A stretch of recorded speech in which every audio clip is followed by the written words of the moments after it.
Events of the labour. यहाँ से भी एग्जाम में डेफिनेटली 1 क्वेश्चंस एग्जाम में पूछते ही पूछते हैं, और 1 क्वेश्चंस इसके रिगार्डिंग पूछते हैं मैकेनिज्म ऑफ लेबर। एक तो यहाँ से पूछते हैं और 1 questions regarding to management of labour. ये दोनों तीनों क्वेश्चंस बार बार रिपीटेड होते हैं एग्जाम में, events of labour, mechanism of labour और मैनेजमेंट ऑफ द लेबर। तो सबसे पहले हम डिस्कस करेंगे इवेंट्स ऑफ द लेबर। ये जो इवेंट्स है, ये मैं बात करूँ फर्स्ट स्टेज में क्या क्या इवेंट्स होंगे, सेकंड स्टेज में क्या होंगे और थर्ड स्टेज में क्या क्या इवेंट्स होंगे, तो ये सारी चीज़ें हमें 1 बाय 1 डिस्कस करना है। Events of the labour, first ones जो हमें डिस्कस करना है, इवेंट्स ऑफ लेबर। इवेंट्स को हम बोल रहे हैं, लेना देना इसमें जो रहेगा वो किससे रहेगा, फिजियोलॉजी ऑफ लेबर। अब ये हर स्टेज की डिफरेंस रहेगी। मैं बात करूँ फर्स्ट स्टेज में क्या रहेगा, सेकंड स्टेज में क्या रहेगा और थर्ड स्टेज में क्या रहेगा। फर्स्ट स्टेज में क्या क्या इवेंट होंगे, दूसरा हमें डिस्कस करना है सेकंड स्टेज में क्या रहेगा, और तीसरा हमें डिस्कस करना है थर्ड स्टेज में क्या क्या इवेंट्स रहेंगे।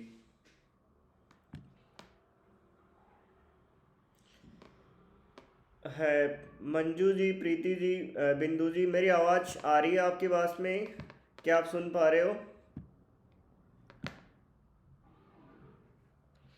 माई वॉइस इज ऑडिबल और नॉट ऑडिबल?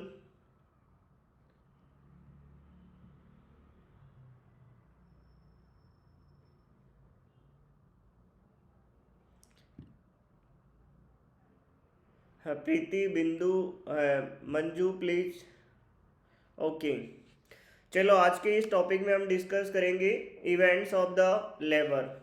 ठीक है, सबसे पहले हमें डिस्कस करना है फर्स्ट स्टेज ऑफ लेबर में क्या क्या इवेंट्स देखने को मिलेगा। तो सबसे पहले हमें डिस्कस करने हैं फर्स्ट स्टेज ऑफ लेबर में क्या क्या इवेंट्स देखने को मिलेंगे।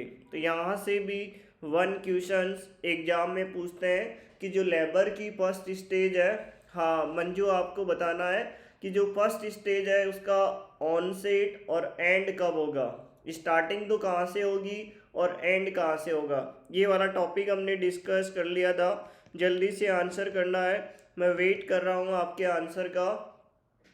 फर्स्ट स्टेज ऑफ लेबर जो होता है उसका स्टार्टिंग और एंड कहाँ से होगा, ट्रू लेबर पेन से लेकर फुल डायलेशन ऑफ सर्विक्स। तो अभी हम डिस्कस कर रहे हैं इवेंट्स ऑफ लेबर।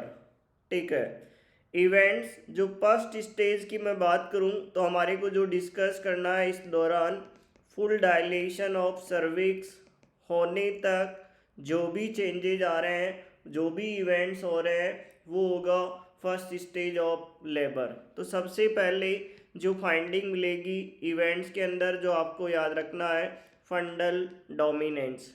सबसे पहले जो देखने को मिलेगा वो क्या देखने को मिलेगा, फंडल डोमिनेंस। दूसरा आपको याद रखना है सेकंड इवेंट्स, ये सारे के सारे एग्जाम में पूछे हुए हैं। सेकंड वंस जो हमें डिस्कस करना है events of first stage of labour में, यूटेराइन कॉन्ट्रैक्शन एंड रिट्रैक्शन। दूसरा हमें डिस्कस करना है कॉन्ट्रैक्शन एंड रिट्रैक्शन। तीसरा हमें डिस्कस करना है सर्वाइकल इफेसमेंट। नंबर 4 जो हमें डिस्कस करना है सर्वाइकल डायलेशन। एंड नंबर 5 जो हमें डिस्कस करना है, डायलेशन हो गया, इफेसमेंट हो गया, एंड लास्ट वन जो हमें डिस्कस करना है formation of bag of membrane या formation of bag of water. ये सारी चीज़ें हमें 1 बाय 1 डिस्कस करनी है। तो ये 5 इवेंट्स देखने को मिलेंगे फर्स्ट स्टेज ऑफ लेबर में। क्या क्या हो गया यहाँ पर, फंडल dominance, uterine contraction and retraction, effacement, dilation and formation of bag of membrane and water. अब सबसे पहले सबसे पहले मैं बात करूं जो हमें डिस्कस करना है, नंबर 1 यूटेराइन, सबसे पहले जो हमें डिस्कस करना है, पहला इवेंट्स फंडल डोमिनेंस। फर्स्ट वन जो हमें डिस्कस करना है, फंडल डोमिनेंस। एनीवन्स, ये जो वर्ड है फंडल डोमिनेंस, इसका मीन्स क्या समझ रहे हो? What is the meaning of फंडल dominance? ये जो वर्ड है इसका मीन्स क्या समझ रहे हो? हम डिस्कस क्या कर रहे हैं? Events of first stage of labour. पहले जो स्टेज है उसमें क्या क्या इवेंट्स देखने को मिलेगा, उनमें से पहला है फंडल डोमिनेंस। कौन बताएगा इसका बेसिक मीनिंग क्या होता है? फंडल डोमिनेंस, नाम में ही आंसर है, फंडस वाले हिस्सा में डोमिनेंसी देखने को मिलेगा। तो आपको ये याद रखना है कि सबसे पहले जो कॉन्ट्रैक्शन स्टार्ट होगा वो कौन से वाले एरिया में होगा? फंडस वाले में। लेबर की जो फर्स्ट स्टेज है उसमें जो पहला इवेंट्स है वो है फंडल डोमिनेंस। इसमें याद रखना आपको, uterine contraction first start in कौन सा वाला एरिया? इन फंडल एरिया। कौन बताएगा, कौन इसका आंसर बताएगा? What is the pacemaker of uterus? Uterus का पेस मेकर कौन सा होता है? पेस मेकर ऑफ यूट्रस किसे बोलते हैं? हाँ, प्रियंका, मंजू, प्रीति, जल्दी से आंसर करना है। What is the pacemaker of uterus किसे बोलेंगे? पेस मेकर ऑफ यूट्रस जो देखने को मिलेगा वो कौन सा होता है? Tubal ostia. कौन सा रहेगा? Tubal ostia. तो ये भी एग्जाम व्यू से इम्पोर्टेंट है। ये जो ट्यूबल ऑस्टिया है ये भी आल्सो कहाँ प्रेजेंट होता है? इन फंडस वाले एरिया में। अब सबसे पहले कॉन्ट्रैक्शन यहाँ से स्टार्ट हो रहा है, इस फंडस वाले हिस्से से। तो ये जो बेबी है वो किधर की तरफ ट्रांसफ़र होगा? नीचे की तरफ, डाउनवर्ड्स। तो वेरी वेरी इंपॉर्टेंट, फंडल डोमिनेंस का मीन्स यहाँ पर है यूटेराइन कॉन्ट्रैक्शन। यूटेराइन जो कॉन्ट्रैक्शन है वो सबसे पहले जो स्टार्ट होगा वो कौन से वाले एरिया में होगा? फंडस वाले एरिया में होगा, इस वाले एरिया में होगा। देन उसके बाद में ये किधर की तरफ ट्रांसफ़र होंगे? डाउनवर्ड्स। देन ये है ना, इसके बाद में ये नीचे की तरफ ट्रांसफ़र होगा। तो अभी सिर्फ एंड सिर्फ आपको इतना याद रखना है फंडल डोमिनेंस में कि जो फर्स्ट स्टेज इवेंट्स है सबसे पहले यूटेराइन कॉन्ट्रैक्शन कौन से वाले हिस्से में हो रहा है? फंडस वाले में। बिकॉज इसी हिस्से में क्या प्रेजेंट होता है? Pacemaker of uterus. इसी हिस्से में क्या प्रेजेंट होता है? Pacemaker of uterus. उसी को हम बोल रहे हैं ट्यूबल ऑस्टिया। और ये tubal ostia is responsible for uterine contraction. किसके लिए रेस्पॉन्सिबल है ये? Uterine contraction. चलो ये तो हो गया पहला। नेक्स्ट वन, दूसरा इवेंट होगा फर्स्ट स्टेज में जो आपको याद रखना है, uterine contraction and retraction. Uterine contraction and retraction. एक क्वेश्चन यहाँ से भी बार बार एग्जाम में पूछते हैं, बताओ इसका बेसिक मीनिंग क्या रहेगा? Uterine contraction and retraction. नाम में आंसर है कॉन्ट्रैक्शन और रिट्रैक्शन। Contraction and retraction. तो यहाँ पर ये दो वर्ड, एक तो होता है कॉन्ट्रैक्शन और दूसरा डायलेशन, एक होता है रिट्रैक्शन। इन तीनों में आपको डिफरेंस याद रखना है। जैसे सपोज करो कोई फाइबर है, उसकी लेंथ है 5 सेंटीमीटर, ठीक है, और ये कॉन्स्ट्रिक्ट हुआ और अब इसकी लेंथ हो गई 2 सेंटीमीटर। तो ये जो कॉन्स्ट्रिक्ट हो रहा है इसको तो हम क्या बोल रहे हैं, कॉन्ट्रैक्शन। और जो रिट्रैक्शन है इसका मीन्स होता है,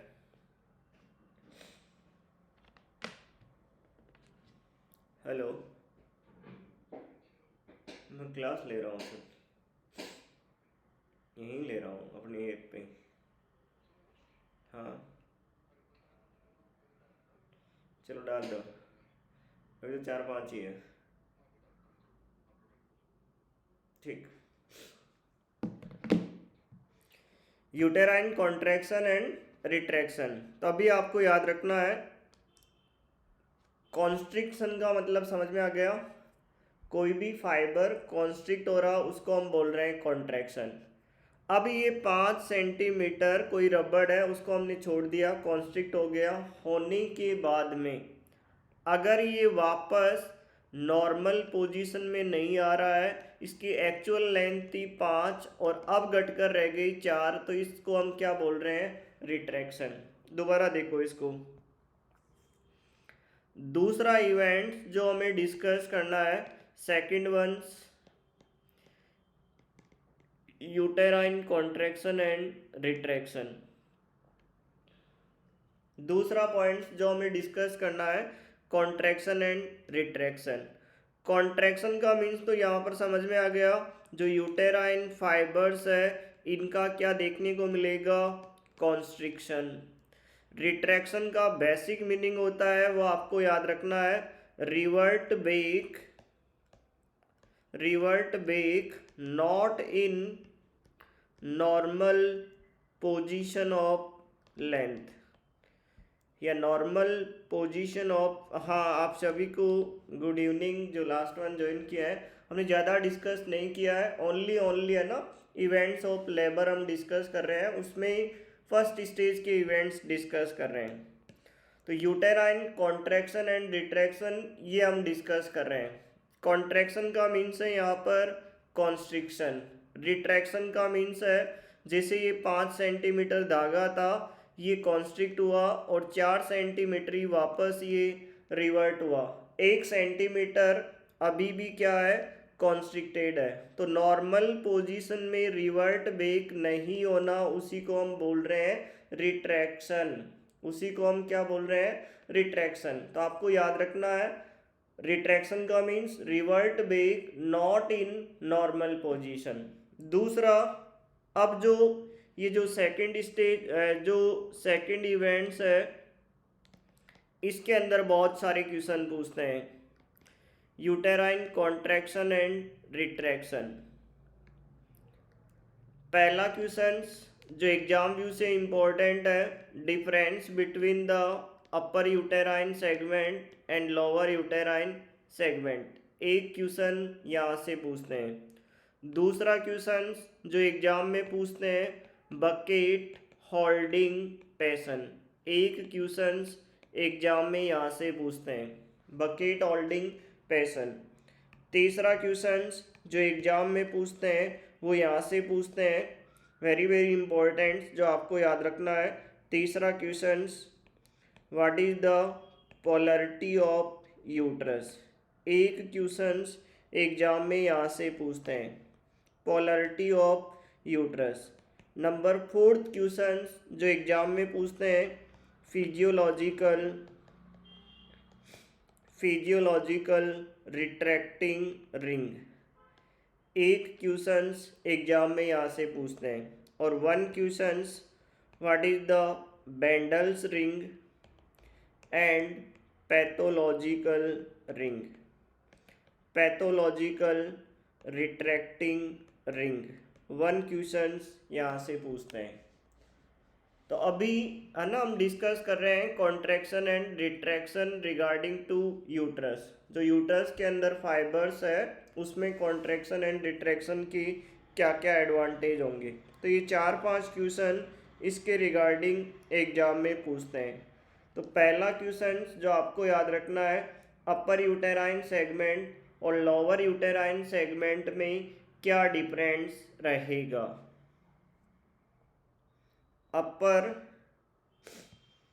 अपर यूटेराइन सेगमेंट और दूसरा हम डिस्कस करने हैं लोअर यूटेराइन सेगमेंट। अपर यूटेराइन सेगमेंट और लोअर यूटेराइन सेगमेंट, इन दोनों में क्या अंतर रहेगा? याद रखना है 8 टर्म्स जो यूट्रस है इसके 2 सेगमेंट बन जाते हैं। जो अपर वाला सेगमेंट है इसको तो हम बोलेंगे अपर यूटेराइन सेगमेंट, और लोअर वाला सेगमेंट है उसको हम बोलेंगे लोअर यूटेराइन सेगमेंट्स। जल्दी से आंसर बताओ। जो लोअर यूटेराइन सेगमेंट है इसका फॉर्मेशन यूट्रस का कौन कौन सा पार्ट परफॉर्म करेगा? मतलब लोअर यूटेराइन सेगमेंट यूट्रस का कौन कौन सा पार्ट मिलकर बनाएगा? याद रखना है एक तो कौन से हिस्से से मिलके बना होगा? Isthmus and cervix. और अपर वाला कौन से हिस्से से? Fundus and body. Fundus and body से ये मिलकर रहेगा। दूसरा क्वेश्चन जो आपको याद रखना है, ये जो अपर यूटेराइन सेगमेंट है इसके ये जो फाइबर है, ये जो ब्लू ब्लू से हैं, ये अपर वाले में प्रेजेंट होंगे और ये हमेशा हमेशा इसके जो फाइबर्स रहेंगे अपर वाले वो कौन से नेचर के रहेंगे? Longitudinal muscles fibres. कैसे रहेंगे ये? Longitudinal muscles fibres. दूसरा आपको याद रखना है जो लोअर यूटेराइन सेगमेंट है इसमें ये जो फाइबर्स रहेंगे वो हमेशा हमेशा कौन से नेचर के रहेंगे? Circular muscle fibres. Lower uterine segment में जो फाइबर है वो हमेशा हमेशा कौन से नेचर के रहेंगे? Circular muscles fibres. अपर वाला कौन सा रहेगा? लॉन्गिट्यूडनल। लोअर वाला कौन सा रहेगा? सर्कुलर। अगला क्वेश्चन जो आपको याद रखना है, जो फीटस है वो एट टर्म्स यूट्रस के कौन से सेगमेंट में प्रेजेंट रहेगा? ये जो फीटस है ये mostly at the time of labour कौन से वाले सेगमेंट में रहेगा? लोअर यूटेराइन सेगमेंट में। इसलिए ये जो लोअर वाला पार्ट है वो हमेशा हमेशा रिलैक्स रहेगा। कैसा रहेगा? ये रिलैक्स रहेगा। लोअर यूटेराइन सेगमेंट हमेशा हमेशा रिलैक्स रहेगा, जबकि अपर वाले सेगमेंट में हमेशा क्या फाइंडिंग मिलेगी? एक्टिव मिलेगा। अपर यूटेराइन सेगमेंट क्या रहेगा? हमेशा एक्टिव रहेगा। That means upper uterine segment के ये जो फाइबर्स है हमेशा हमेशा इसमें क्या देखने को मिलेगा? Uterine contraction and retraction. क्या देखने को मिलेगा इसके अंदर? Uterine contraction and retraction. और जो लोअर यूटेराइन सेगमेंट है वो हमेशा हमेशा क्या देखने को मिलेगा उसके अंदर? रिलैक्सेशन। क्या देखने को मिलेगा? रिलैक्सेशन। इन तीनों चीज़ों में डिफरेंस समझ में आ गया। पहला जो आपको याद रखना है, अपर यूटेराइन सेगमेंट में फाइबर कौन सी? लॉन्गिट्यूडनल। लोअर वाले में कौन सी? सर्कुलर। कौन सा एक्टिव होता है, कौन सा रिलैक्स होता है, या इसी को हम बोल रहे हैं पैसिव। जो पैसिव रहेगा वो लोअर वाला रहेगा। अगला डिफरेंस, नेक्स्ट वन डिफरेंस जो आपको याद रखना है, upper uterine segment and lower uterine segment में।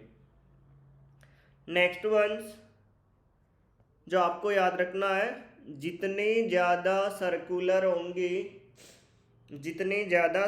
होंगे उतनी ही उसकी लेंथ ज़्यादा होगी। तो हमेशा हमेशा लॉन्ग जो फाइबर्स है, लॉन्ग मसल्स जो फाइबर्स है वो देखने को मिलेगा लोअर में। अपर वाला इसके अंदर फाइबर्स कैसे रहेंगे? Short muscle fibres. और ये जो शॉर्ट हो रहे हैं वो किसकी वजह से हो रहे हैं? Due to retraction. किसकी वजह से हो रहे हैं ये? रिट्रैक्शन। बताओ कौन सा सेगमेंट रिलैक्स होता है? लोअर वाला। तो आपको याद रखना है upper uterine segment never totally relax. Never totally relax रहेगा, नेवर टोटली इसके रिलैक्स रहेंगे। लोअर वाले में कॉन्ट्रैक्शन नहीं हो रहा है तो क्या रहेगा, ये रिलैक्स रहेगा। याद रखना है पैसिव सेगमेंट कौन सा रहेगा, पैसिव जो रहेगा वो कौन सा रहेगा, लोअर यूटेराइन सेगमेंट। तो that are the various difference between the upper uterine segment and lower uterine segment. आ गया समझ में, ये आ गया समझ में। दूसरा डिफरेंस, जितने ज़्यादा ये लॉन्ग फाइबर्स रहेंगे दिस वंस, उतना ही ये क्या रहेंगे, थिक रहेंगे। तो ये भी आपको याद रखना है कि थिक मसल फाइबर किसके अंदर देखने को मिलेगा, जो थिक मसल फाइबर है वो अपर में, और जो थिन मसल फाइबर है वो देखने को मिलेगा लोअर वाले में। थिन तो लोअर और जो थिक है वो किस में मिलेगा, अपर वाले में। तो that are the various difference between the upper uterine segment and lower uterine segment. तो ये 5 चीज़ें हमें डिस्कस करनी थी। पहला टॉपिक क्लियर हो गया, difference between the upper and lower, yes और नो। अपर यूटेराइन सेगमेंट और लोअर, जल्दी से है ना ये 5 डिफरेंस। अपर वाला ना आपको सिर्फ एंड सिर्फ इतना याद रखना है, ये जो अपर यूटेराइन ये जो सेगमेंट है ये हमेशा हमेशा कैसा रहेगा, एक्टिव रहेगा। और लोअर वाला, तो अपर वाला आपको याद रखना है एक्टिव होता है, थिक होता है, यूटेराइन कॉन्ट्रैक्शन एंड रिट्रैक्शन इसमें प्रेजेंट रहेगा, ये रहेगा, ये रहेगा। और इसके फाइबर्स कैसे रहेंगे, लॉन्गिट्यूडनल रहेंगे, लॉन्गिट्यूडनल मसल फाइबर। और लोअर वाला कैसा रहेगा, ये पैसिव रहता है, थिन रहता है, रिलैक्स रहता है, और क्या रहेंगे इसके फाइबर्स, शॉर्ट रहेंगे। ठीक है, ये आपको इसके रिगार्डिंग याद रखना है। जो सॉरी हाँ, लोअर वाला जो सेगमेंट है वो हमेशा हमेशा रिलैक्स रहेगा, लोअर यूटेराइन सेगमेंट हमेशा रिलैक्स रहेगा due to presence of foetus. इस लोअर वाले सेगमेंट में फीटस प्रेजेंट होता है, इसलिए इसमें कॉन्ट्रैक्शन एंड रिट्रैक्शन नहीं हो रहा। ये जो प्रेशर लग रहा है वो ऊपर से लग रहा है, फंडस वाले हिस्से से। तो लोअर सेगमेंट हमेशा हमेशा क्या रहेगा, रिलैक्स रहेगा, हमेशा हमेशा क्या रहेगा, यहाँ पर रिलैक्स रहेगा। ठीक है, ये याद रखना, दिस वन रिलैक्स। अपर वाला ना ये हमेशा हमेशा एक्टिव रहेगा, कॉन्ट्रैक्टेड रहेगा, रिलैक्स और रिट्रैक्टेड रहेगा। आ गया समझ में। तो ये 4-5 डिफरेंस है जो आपको याद रखना है, कोशिश करना है ना याद रखने की। एक तो ये वाला पूछते हैं, एक ये वाला, और दूसरा एक्टिव और रिलैक्स वाला। बाकी इसके रिगार्डिंग कोई क्वेश्चंस नहीं पूछते हैं। दूसरा हमें डिस्कस करना है बकेट होल्डिंग पेशन। चलो है ना, इससे पहले हम डिस्कस करेंगे what is the meaning of physiological retracting ring. बताओ ये किसे बोल रहे हैं, फिजियोलॉजिकल रिट्रैक्टिंग रिंग। प्रीति आ गया क्या समझ में। जो रिलैक्स है वो लोअर वाला होता है, और ये रिलैक्स इसलिए होता है due to presence of foetus. नीचे वाले सेगमेंट में फीटस रहेगा, उसकी वजह से ये रिलैक्स होता है। अपर वाले में कॉन्ट्रैक्शन एंड रिट्रैक्शन होगा, इसलिए वो एक्टिव रहता है। याद रखना है upper uterine segment always always never relax, कभी भी वो रिलैक्स नहीं होगा एट थ्रू आउट लेबर। चलो नेक्स्ट वंस हम डिस्कस कर रहे थे, नेक्स्ट वंस हम दूसरा पॉइंट्स जो हमें डिस्कस करना है, what is the meaning of physiological retracting ring. कौन बताएगा इसका आंसर, यहाँ से भी एग्जाम में क्वेश्चन पूछते हैं। फिजियोलॉजिकल रिट्रैक्टिंग रिंग एक होता है बेंडल्स रिंग्स, और एक होता है पैथोलॉजिकल रिट्रैक्टिंग रिंग। बताओ इन सब में क्या डिफरेंस है, जल्दी से आंसर करना है। पैथोलॉजिकल रिट्रैक्टिंग रिंग, बेंडल्स रिंग्स और फिजियोलॉजिकल रिट्रैक्टिंग रिंग। अभी हमने डिस्कस किया था 8 टर्म्स जो यूट्रस है इसके अंदर 2 सेगमेंट बन जाते हैं। कितने सेगमेंट? 2 सेगमेंट का फॉर्मेशन। तो आपको ये याद रखना है, अपर यूटेराइन सेगमेंट और लोअर यूटेराइन सेगमेंट। अपर यूटेराइन सेगमेंट और लोअर यूटेराइन सेगमेंट, इन दोनों में जो डिफरेंस रहेगा, इन दोनों को जो डिफरेंस करने वाली अपर सेगमेंट और लोअर यूटेराइन सेगमेंट, अपर और लोअर, इन दोनों को अलग करने वाली रिंग को हम क्या बोल रहे हैं? Physiological retracting ring. क्या बोल रहे हैं उसे? Physiological retracting ring. तो इसका मीन समझ में आ गया। वो रिंग जो कहाँ प्रेजेंट होगी? रिंग इज प्रेजेंट किस किस के between? Ring is present between the upper uterine segment and lower uterine segment. अभी इतना याद रखना है, अपर और लोअर इन दोनों के बिटवीन जो रिंग प्रेजेंट होती है उसको हम क्या बोल रहे हैं? Physiological retracting ring. और ये जो रिंग है वो कब प्रेजेंट होगी? 8 है ना, 8 टर्म्स, या मैं बात करूँ during pregnancy.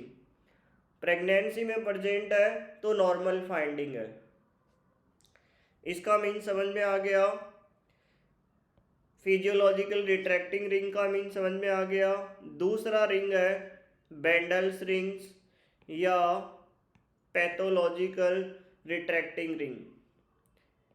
In case of non pregnancy, without pregnancy में याद रखना है, नॉन प्रेगनेंसी में अपर यूटेराइन सेगमेंट और लोअर यूटेराइन सेगमेंट के बिटवीन अगर रिंग प्रेजेंट है, नॉन प्रेगनेंसी में अगर अपर यूटेराइन सेगमेंट और लोअर यूटेराइन सेगमेंट में रिंग प्रेजेंट है तो उस रिंग को हम बोल रहे हैं बेंडल्स रिंग। क्या बोल रहे हैं उसे? बेंडल्स रिंग्स, या इसी का दूसरा नाम है pathological retracting ring. Pathological retracting ring आ गया समझ में? Pathological retracting ring. सॉरी है ना, आज मेरी तबीयत ठीक नहीं है। चलो है ना, हम कैरी ऑन करते हैं। नॉन प्रेगनेंसी और प्रेगनेंसी, इन दोनों में है ना आपको डिफरेंस इतना याद रखना है, एक तो प्रेगनेंसी, दूसरी फाइंडिंग है नॉन प्रेगनेंसी।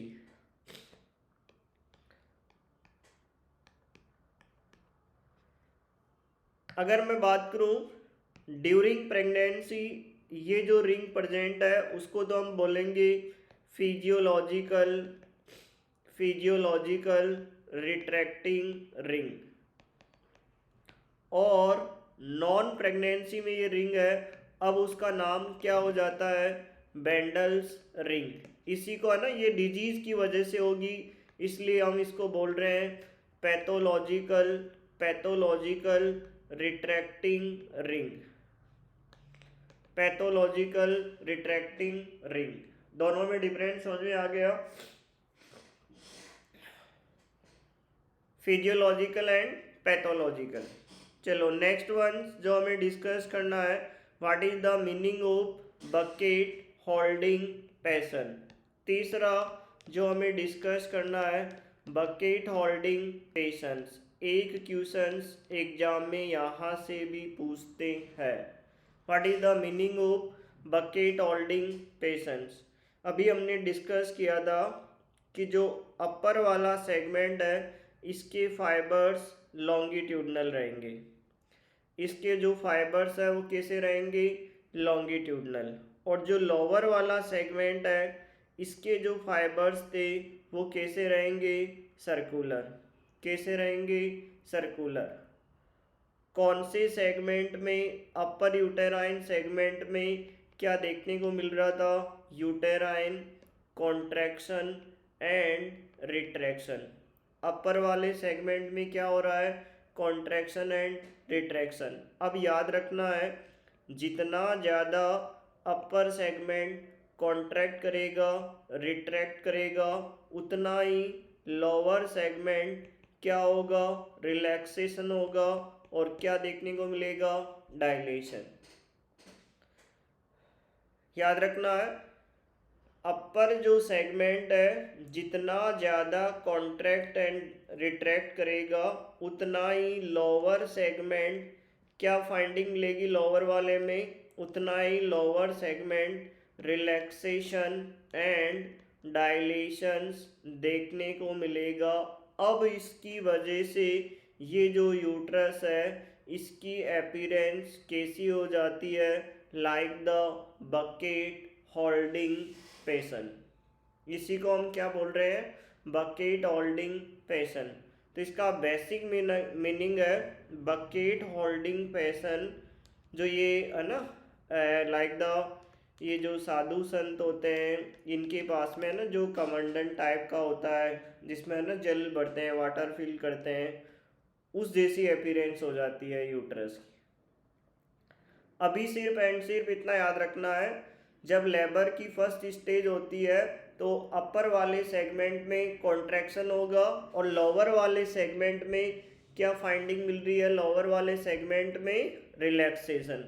अपर वाला कॉन्ट्रैक्ट हो रहा है और लोअर वाला क्या हो रहा है, यहाँ पर रिलैक्स हो रहा है। लोअर वाला रिलैक्स हो रहा है, उसकी वजह से यूट्रस की जो शेप रहेगी वो कैसी रहेगी, यहाँ पर बकेट होल्डिंग फैशन। कैसी रहेगी यहाँ पर यूट्रस की शेप, बकेट होल्डिंग फैशन इसकी शेप रहेगी। तो इसका मीन समझ में आ गया, बकेट होल्डिंग फैशन। अपर वाला कॉन्ट्रैक्शन, नीचे वाला रिलैक्सेशन एंड डायलेशन, इसकी वजह से जो शेप है उसको हम बोलेंगे, हाँ, जितना ज़्यादा कॉन्ट्रैक्शन होगा उतना ही रिलैक्सेशन होगा। नीचे वाला रिलैक्स होता जाएगा, ऊपर वाले कॉन्ट्रैक्शन होगा। इसकी वजह से ये जो यूट्रस की शेप है वो हो जाती है बकेट होल्डिंग फैशन। यस, ये कॉन्ट्रैक्शन और रिलैक्सेशन एक दूसरे से कोऑर्डिनेशन हो रहा है। चलो है ना, ये जस्ट इससे अगले वाले टॉपिक में समझ में आ जाएगा ये कॉन्ट्रैक्शन एंड रिलैक्सेशन का। What is the meaning of polarity of uterus. एक क्वेश्चंस यहाँ से भी एग्जाम में पूछते हैं, पोलैरिटी ऑफ यूट्रस क्या रहेगा इसका मीन्स, क्या रहेगा इसका मीन्स, पोलैरिटी ऑफ यूट्रस क्या समझ रहे हो इसका मीन्स।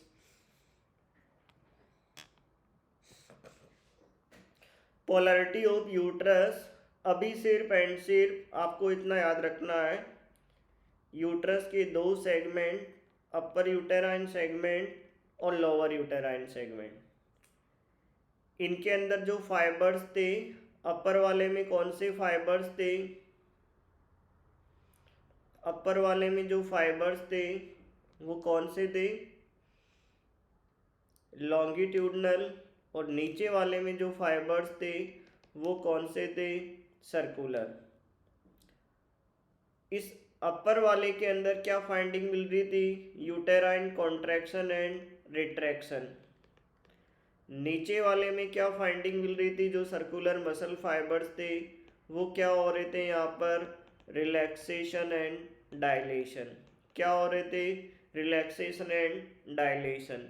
इन दोनों के बिटवीन जो कोऑर्डिनेशन हो रहा था, जो कोऑर्डिनेशन हो रहा था किस किस के बिटवीन, अपर वाले के बिटवीन और लोअर वाले के बिटवीन, उसी को हम बोल रहे हैं पोलैरिटी ऑफ यूट्रस। क्या बोल रहे हैं उसी को हम, polarity of uterus. That means अपर वाला कॉन्ट्रैक्ट करना है, नीचे वाला डायलेट हो रहा है, रिलैक्स हो रहा है, इनमें जो कोऑर्डिनेशन है उसी को हम बोल रहे हैं पोलैरिटी ऑफ यूट्रस।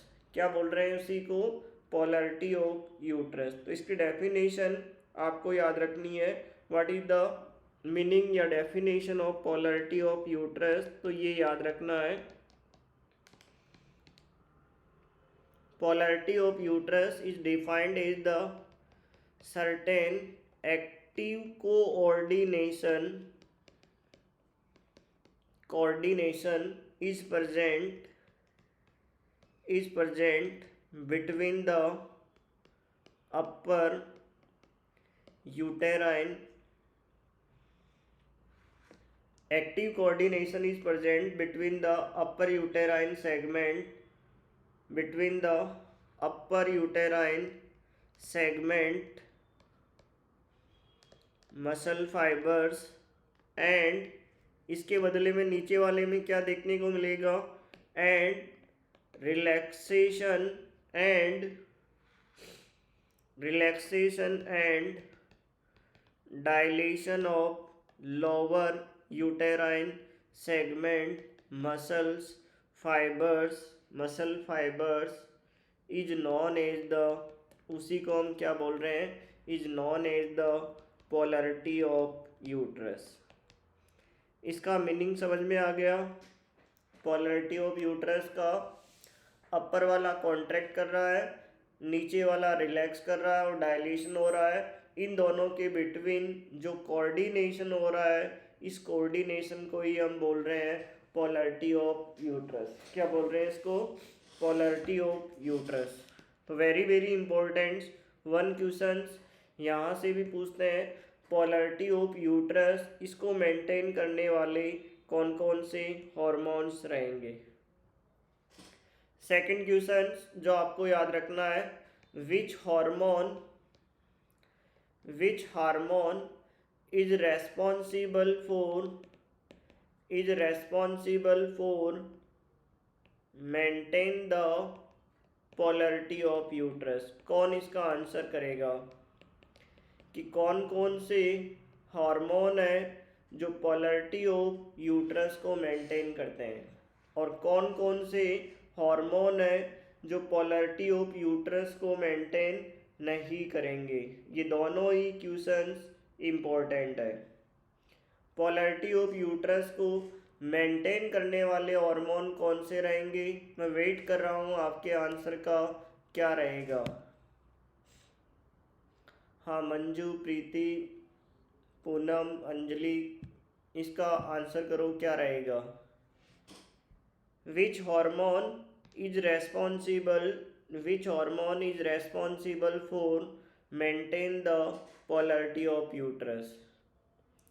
यस, इसका आंसर क्या रहेगा। तो आपको ये याद रखना है, very very important, polarity of uterus is maintained by the oxytocin and prostaglandin.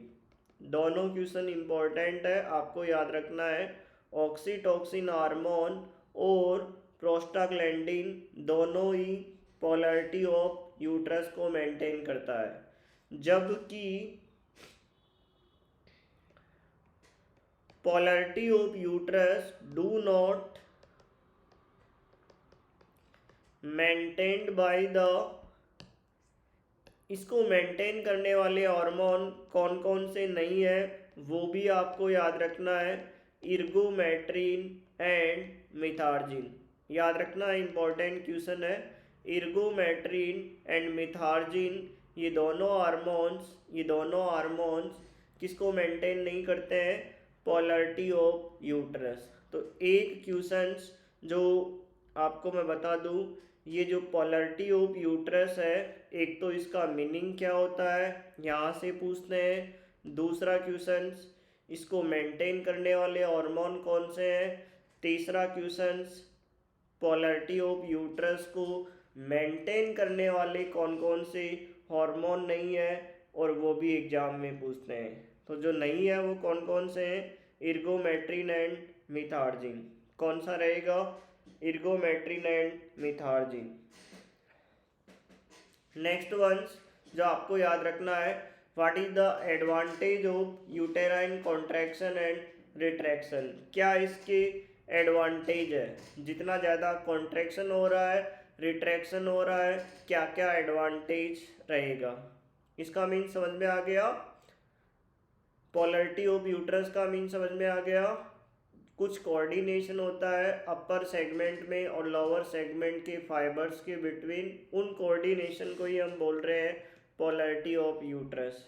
दूसरा, हार्मोन मेंटेन कर रहा है, ऑक्सीटोसिन एंड प्रोस्टाग्लैंडिन नहीं कर रहा है, इर्गोमेट्रिन एंड मिथार्जिन। अगला क्वेश्चन जो आपको याद रखना है, वेरी वेरी इंपॉर्टेंट, क्या क्या एडवांटेज रहेंगे, ये भी एग्जाम में पूछते हैं। Advantage of uterine contraction and retraction, advantage of uterine contraction and retraction. अब जितना ज़्यादा कॉन्ट्रैक्शन होगा उतनी ही ब्लीडिंग टेंडेंसी कम होगी। तो पहला एडवांटेज जो आपको याद रखना है,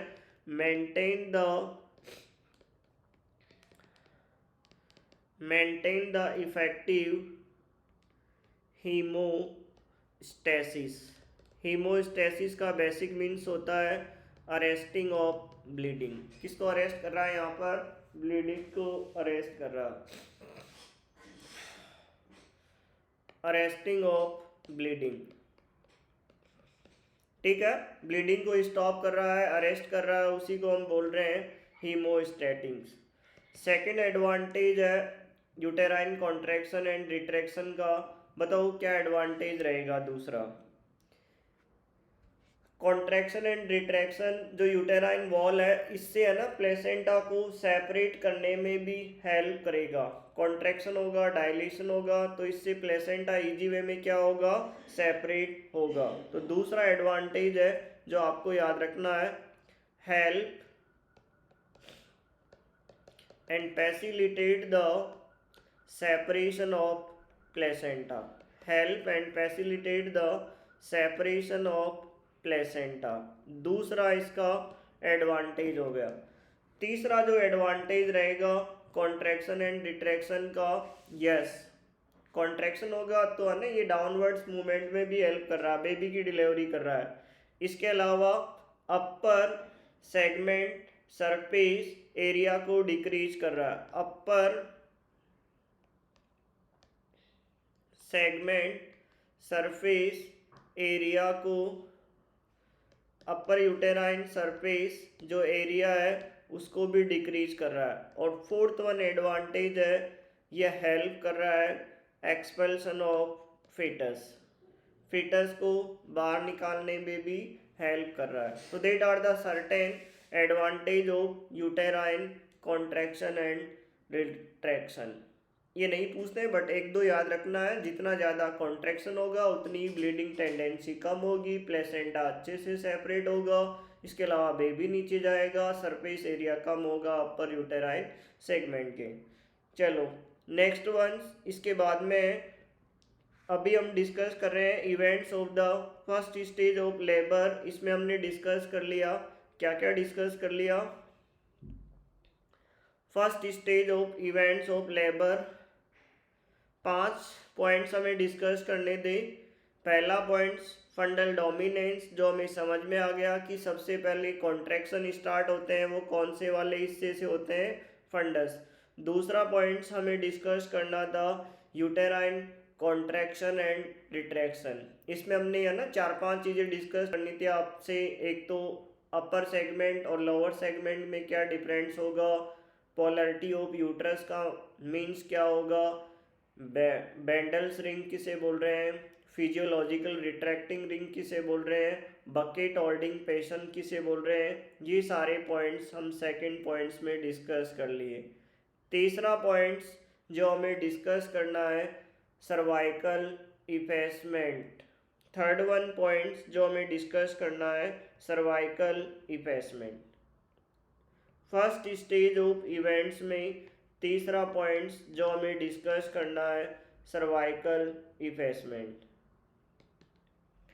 कौन बताएगा, पहला क्वेश्चन तो एग्जाम में यही पूछते हैं, जो सर्वाइकल इफेसमेंट है जल्दी से बताओ इसका दूसरा नाम क्या रहेगा। Anyone, what is the another name of the cervical effacement, क्या समझ रहे हो इसका मीन्स। ये जो सर्वाइकल इफेसमेंट है, इसका बेसिक मीनिंग क्या समझ रहे हो? एनीवंस, कौन इसका आंसर करेगा? हमने डिस्कस कर लिया था कि ये जो सर्विक्स है, सॉरी यूट्रस है, इसके 4 पार्ट होते हैं, फंडस, बॉडी, सर्विक्स और एक हल्का सा इस्टमस। ठीक है, तो जल्दी बताओ what is the cervical effacement और इसका दूसरा नाम क्या रहेगा? कौन आंसर करेगा? ठीक है, सर्वाइकल इफेसमेंट, इसी को हम बोल सकते हैं tacking up of cervix. Tacking up of cervix, that means ये जो सर्विक्स है, ये सर्विक्स का इस हिस्टमस के अंदर मर्ज हो जाना। सर्वाइकल मसल फाइबर ऊपर की तरफ शिफ्ट हो गई और किसके अंदर मर्ज हो गई? इस्टमस या बॉडी में। इसी को हम क्या बोल रहे हैं? सर्वाइकल इफेसमेंट, या इसी का दूसरा नाम है टैकिंग अप ऑफ सर्विक्स। तो इसकी डेफिनेशन क्या रहेगी? व्हेन द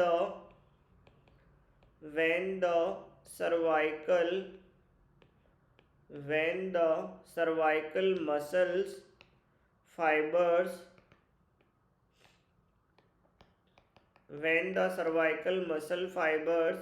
shifted upwards, ऊपर की तरफ शिफ्ट हो जाएंगे और किस में मर्ज होंगे?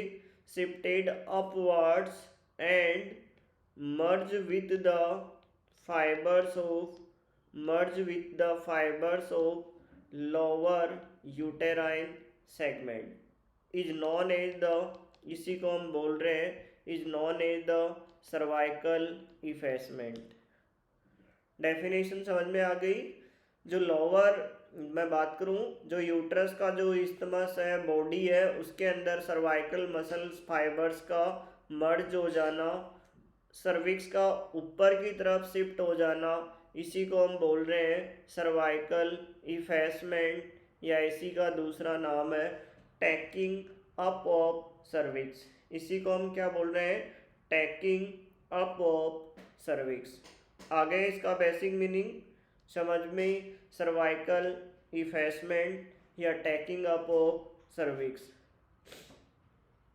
दूसरा क्वेश्चन जो एग्जाम व्यू से इम्पोर्टेंट है, primary para and multi para.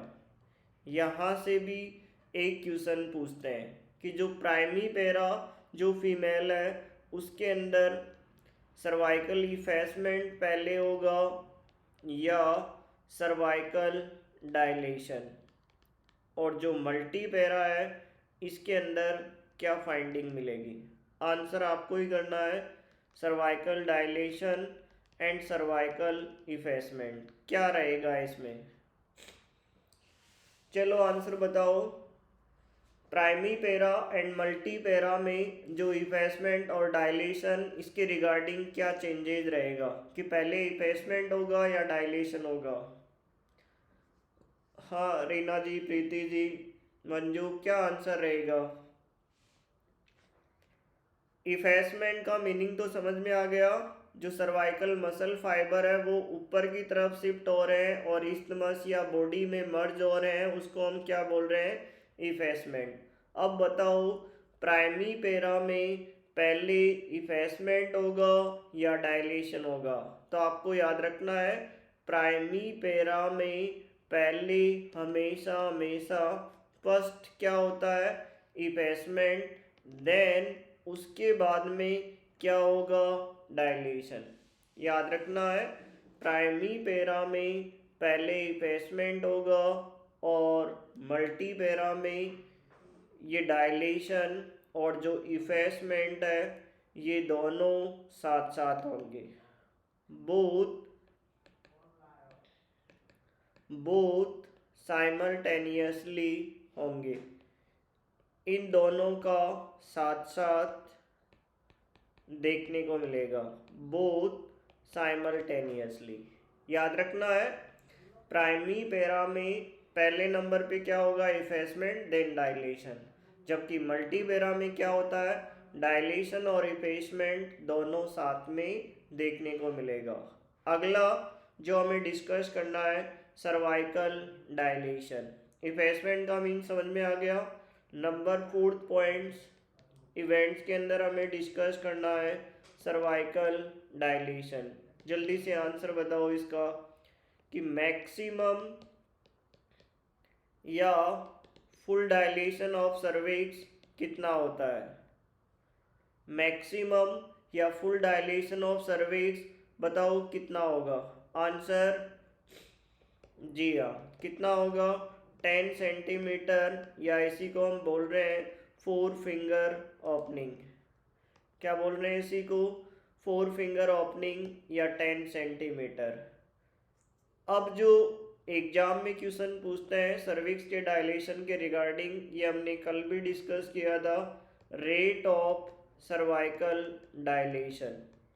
जो सर्विक्स के डायलेशन होने की जो रेट है वो क्या रहेगी। आंसर करो क्या रहेगी, क्या आंसर रहेगा। रेट ऑफ सर्वाइकल डायलेशन बताओ आंसर क्या रहेगा इसका। ये हमने डिस्कस कर लिया था कि रेट ऑफ सर्वाइकल डायलेशन, जो सर्विक्स के जो डायलेशन की रेट रहेगी वो क्या रहेगी इन प्राइमरी पैरा और इन मल्टी पैरा।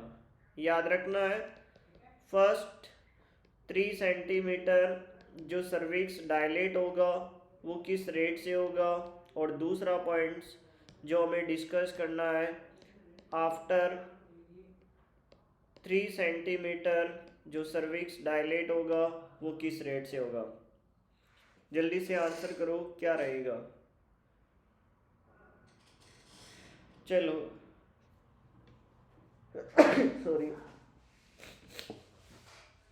फर्स्ट जो 3 सेंटीमीटर है सर्विक्स का डायलेशन प्राइमरी पैरा में जो होगा वो रहेगा 0.5 सेंटीमीटर पर आवर। और याद रखना है मल्टी पैरा में ये जो सर्विक्स का डायलेशन होगा वो रहेगा 1 सेंटीमीटर पर आवर। ये डेटा आपको याद रखना है। सेकेंड वंस अगर मैं बात करूं आफ्टर 3 सेंटीमीटर, आफ्टर 3 सेंटीमीटर यदि सर्विक्स डायलेटेड हो गया है उस केस में ये रेट बढ़कर हो जाती है प्राइमरी में तो कितनी हो जाएगी ये 1 सेंटीमीटर पर आवर्स, और मल्टी के अंदर ये रेट हो जाती है 1.5 सेंटीमीटर। 1.5 और 1 याद रखना ना, 3 के बाद में ये 1 हो जाएगी और ये हो जाएगी 1.5। तो ये समझ में आ गया। ये इतना नहीं पूछते बट फिर भी आपको याद रखना है कि किस रेट से सर्विक्स का डायलेशन होता है। स्टार्टिंग में कम, जब एक बार 3 सेंटीमीटर हो गया उसके बाद में ये रेट और बढ़ जाएगी, 0.5 से बढ़कर 1 हो जाएगी, 1 से बढ़कर 1.5 हो जाएगी।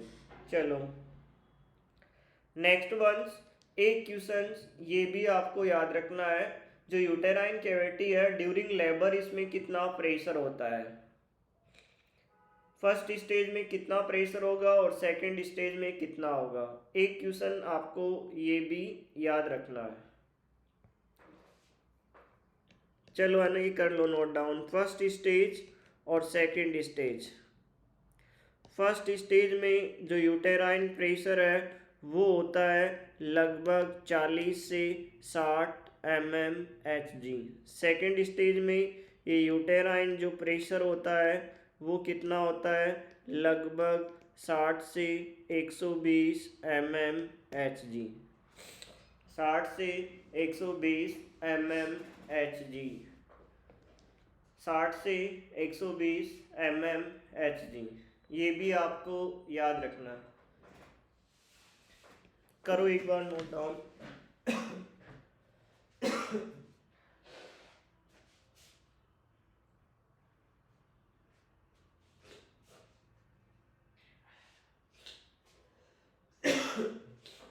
नेक्स्ट वन है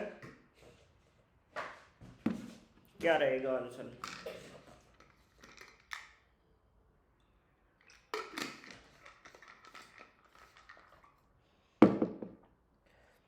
अगला और लास्ट वन है फर्स्ट स्टेज के अंदर जो हमें डिस्कस करना है, formation of bag of membrane, या इसी को हम बोल रहे हैं वाटर। जो फर्स्ट स्टेज है उसका हम डिस्कस कर रहे हैं। फर्स्ट स्टेज के अंदर जो ओरिजिन हो रहा था ट्रू लेबर पेन, और एंड कहाँ पर हो रहा था? Full dilation of cervix. इसी में लास्ट इवेंट है formation of bag of membrane. इसके अंदर आपको इतना याद रखना है, ये जो formation of bag of membrane है,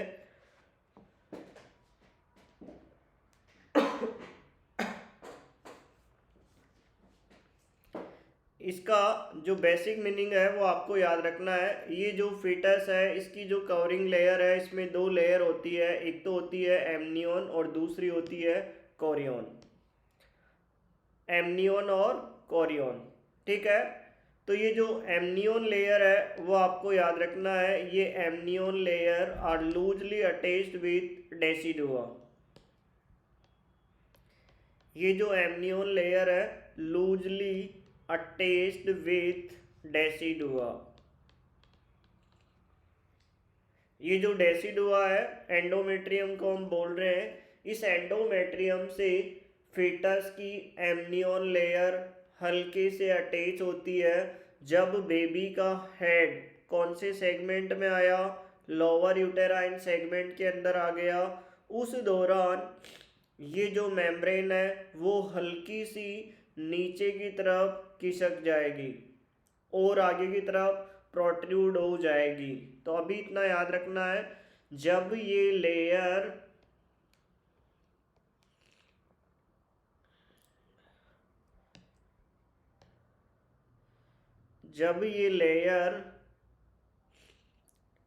फर्स्ट स्टेज में ना, ये फीटस का जो हेड है,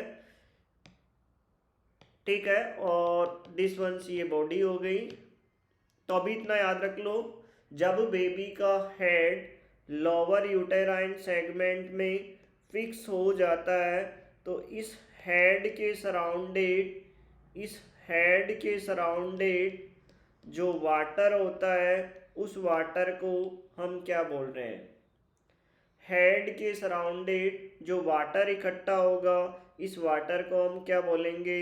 ये भी एग्जाम में पूछते हैं। इसी को हम बोल रहे हैं फोर वाटर।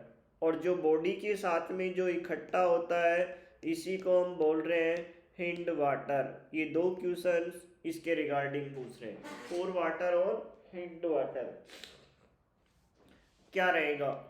फोर वाटर और दूसरा है हिंड वाटर। अभी इतना याद रखना है, ये जो सर्विक्स है, ठीक है, और जो फंडस बॉडी है उस वाले हिस्से में है ना, जो बॉडी के साथ में जो वाटर है उसको तो हम बोल रहे हैं हिंड वाटर। और जो हेड के चारों तरफ ये जो पानी है, ये जो वाटर है, ये जो एमनियोटिक फ्लूइड है, इसको हम क्या बोल रहे हैं? Four water. तो ये दो क्वेश्चंस इसके रिगार्डिंग भी एग्जाम में पूछते हैं। नंबर 1 फोर वाटर और दूसरा हिंड वाटर, दोनों ही एग्जाम में बार बार पूछते हैं, फोर वाटर और दूसरा हिंड वाटर। चलो नेक्स्ट वंस, ये तो हो गए फर्स्ट स्टेज में क्या क्या इवेंट्स होंगे। जल्दी से आंसर बताओ, जो फर्स्ट स्टेज में जो 5 इवेंट हुए थे कौन कौन से? फंडल pressure, uterine contraction and retraction, तीसरा कौन सा था? इफेसमेंट। Number 4 dilation. नंबर 5 जो आपको याद रखना है formation of bag of water. इसके बाद में जो हमें डिस्कस करना है, ये भी इम्पॉर्टेंट टॉपिक है, events of second stage of labour. Second stage में क्या क्या इवेंट्स देखने को मिलेगा? एक क्वेश्चंस यहाँ से भी एग्जाम में पूछते हैं। चलो आंसर बताओ इसका। सेकेंड स्टेज में कल हमने डिस्कस किया था एक जो टॉपिक है mechanism of labour. Mechanism of labour जिसकी टोटल है ना 9 to 10 स्टेप्स होती है, वो आपको स्टेप बाय स्टेप याद रखनी है। ये थोड़ा बहुत हमने कल प्रीवियस क्लास में डिस्कस कर लिया था। तो बताओ इसकी डेफिनेशन क्या रहेगी। क्या ये स्टेप बाय स्टेप प्रोसीजर है? क्या इसमें ऐसा होता है कि पहले इंटरनल रोटेशन होगा बाद में एंगेजमेंट होगा? नहीं, ये भी क्या है, स्टेप बाय स्टेप प्रोसीजर है। तो इसकी डेफिनेशन यही है, it is A series of events, it is a series of events adapted by fetal head या बॉडी, fetal head या बॉडी कब, during its journey to birth canal. Its journey to birth canal is known as the, उसको हम क्या बोल रहे हैं, mechanism of labour. तो इसकी डेफिनेशन आपको इतना याद रखना है, ये एक सीरीज ऑफ इवेंट्स होता है जो फेटल एड या बॉडी के द्वारा अडॉप्ट होता है, और कब कंप्लीट कहाँ पर होगा, बर्थ कैनाल में। This is known as the mechanism of labour. इसमें कौन कौन सी स्टेप्स है? हाँ, मंजू, रीना, प्रीति, बताओ इसकी कौन कौन सी स्टेप्स है। आंसर करना है, steps of mechanism of labour.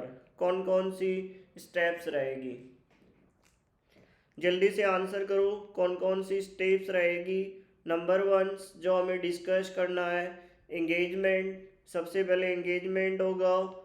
दूसरे नंबर पे जो देखने को मिलेगा, डिसेंट। तीसरे नंबर पे नहीं, आपको स्टेप बाय स्टेप बताना है। हाँ, एंगेजमेंट होता है, रोटेशन होता है, और पहले पे एंगेजमेंट, दूसरे पे डिसेंट, तीसरे नंबर पे कौन सा रहेगा, फ्लेक्शन। नंबर 4 पे क्या रहेगा, internal rotation of fetal head। Number 5 पे जो रहेगा वो होता है क्राउनिंग। नंबर 5 पे क्राउनिंग। 6 नंबर पे बताओ कौन सा रहेगा, नंबर 6 पे एक्सटेंशन। नंबर 7 पे जो आपको याद रखना है, रेस्टिट्यूशन। नंबर 7 पे रेस्टिट्यूशन। नंबर 8 पे जो आपको याद रखना है, external rotation of fetal head। Number 9 पे जो आपको याद रखना है, 9 पे डिलीवरी ऑफ शोल्डर। और 10 पे जो आपको याद रखना है, नंबर 10 पे डिलीवरी ऑफ बॉडी या इसी को हम बोल रहे हैं ट्रंक। तो ये टोटल 10 स्टेप्स आपको याद रखनी है ना। जो एग्जाम में क्वेश्चन पूछते हैं, जैसे what is the correct sequence of mechanism of labour. ये जो मैकेनिज्म ऑफ लेबर है, इसकी करेक्ट सीक्वेंस क्या क्या रहेगी। तो यहाँ से बहुत सारे क्वेश्चंस एग्जाम में पूछते हैं। Engagement, descent, flexion, internal rotation, crowning, extension, restitution, external rotation, delivery of shoulder and delivery of trunk. ये टोटल 10 स्टेप्स इसके अंदर देखने को मिलेगी। फर्स्ट वन जो हमें डिस्कस करना है, एंगेजमेंट। नंबर 1 जो हमें डिस्कस करना है, एंगेजमेंट। एनीवन, कौन इसका आंसर बताएगा। What is the meaning of the engagement, क्या आंसर रहेगा। जैसे दिस वंस, ये पेल्विस, और ये पेल्विस का ischial स्पाइन। क्या ये ischial स्पाइन। अगर इस ischial स्पाइन पे फीटस का हेड प्रेजेंट है, याद रखना है इस ischial स्पाइन के लेवल पे, ये जो ischial स्पाइन है अगर इसके लेवल पर फीटल का हेड प्रेजेंट है उसको हम क्या बोल रहे हैं, engagement.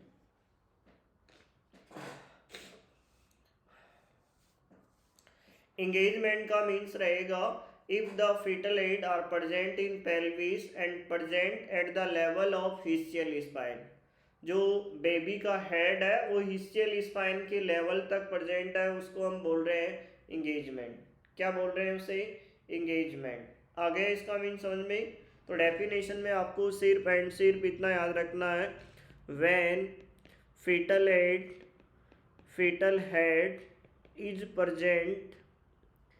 Is present at the level of ischial spine, उसी को हम क्या बोल रहे हैं, इंगेजमेंट। इसका मीन समझ में आ गया। ये जो ischial स्पाइन है इसके लेवल पे है, या सेकंड वन इसी को बोलते हैं बेबी का हेड जब स्टेशन 0 पे प्रेजेंट है उसको हम क्या बोल रहे हैं, इंगेजमेंट। आ गया इसका मीन समझ में।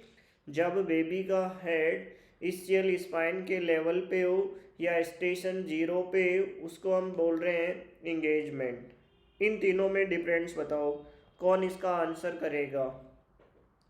What are the difference between the floating head, एक क्वेश्चन यहाँ से पूछते हैं, दूसरा क्वेश्चन डिप्ड हेड, एक क्वेश्चन यहाँ से पूछते हैं, और तीसरा क्वेश्चन इंगेज्ड हेड। इन तीनों में क्या अंतर होगा, जल्दी से आंसर करो। Floating head, dipped head, engaged head, क्या अंतर रहेगा। आंसर देना है सभी को। हाँ, हिमांशी, प्रीति, मंजू, रीना, क्या आंसर रहेगा। Floating head, dipped head, engaged head. Engage वाला तो हमने डिस्कस कर लिया, जब बेबी का हेड ischial स्पाइन या स्टेशन 0 पे प्रेजेंट है उसको हम बोलेंगे इंगेजमेंट या engaged head. Yes,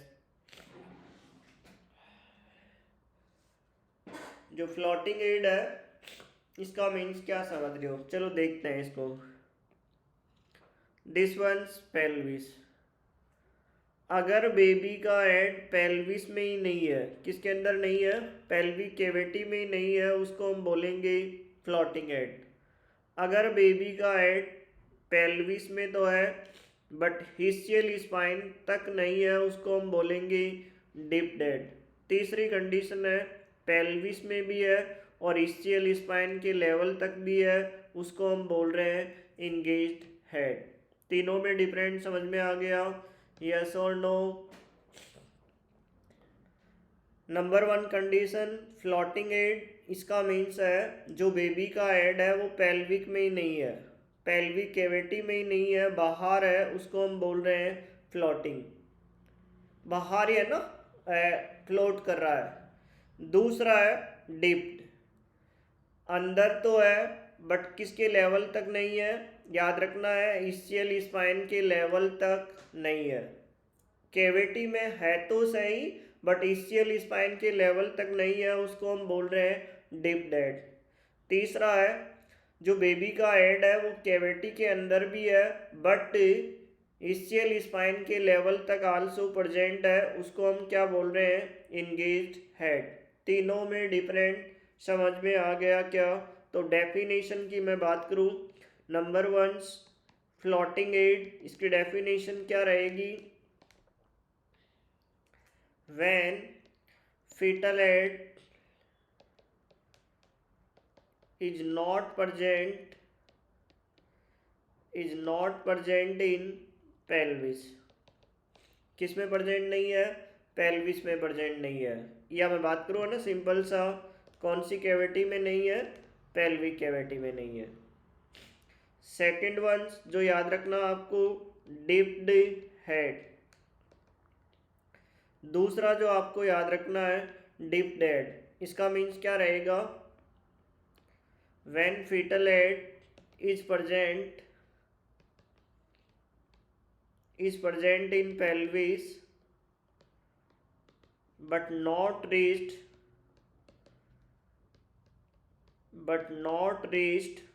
up to the ischial spine, ischial spine के लेवल तक नहीं है, उसको हम क्या बोल रहे हैं, डिप। और तीसरा है इंगेज हेड,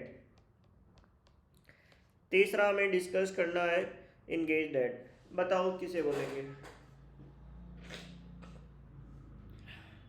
इंगेज हेड। तीसरा हमें डिस्कस करना है इंगेज हेड, इसका मीन्स होता है when fetal head is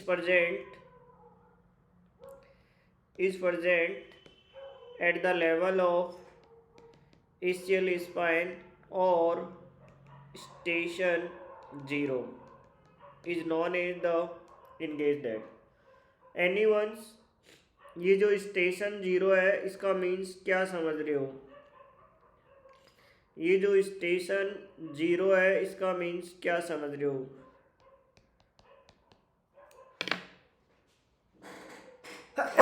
sorry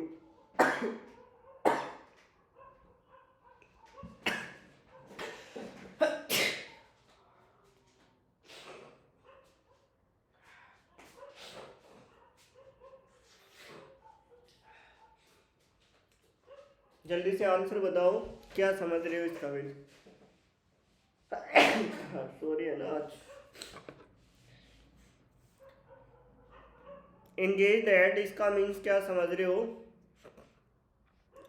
ये जो स्टेशन 0 है इसका मीन्स क्या समझ रहे हो आप, ये जो फेटल का हेड है वो किसके लेवल पे प्रेजेंट है, ischial स्पाइन, इसको हम क्या बोलेंगे, स्टेशन 0।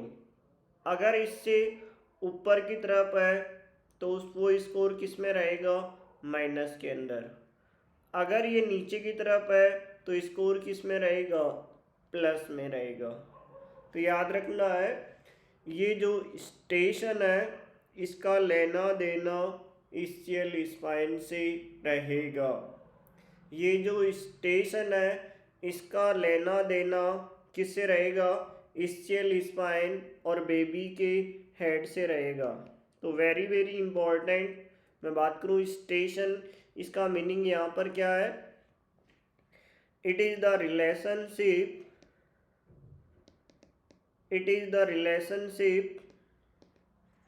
बिटवीन द, किस किस के between the fetal head and level of ischial spine। अगर अबाव है तो स्कोर किस में रहेगा, माइनस में। अगर लेवल पे है तो स्कोर क्या रहेगा, 0। अगर बिलो है तो स्कोर क्या रहेगा, प्लस में रहेगा, +1 +2 +3 +4 वॉटेवर जो भी है, जितना बिलो रहेगा। तो इन तीनों में डिफरेंस समझ में आ गया। हम डिस्कस कर रहे थे फ्लोटिंग हेड, डिप हेड और इंगेजमेंट, तीनों में अंतर समझ में आ गया, क्या रहेगा, फ्लोटिंग हेड, डिप हेड और इंगेज हेड। यस और नो, आगे बढ़े।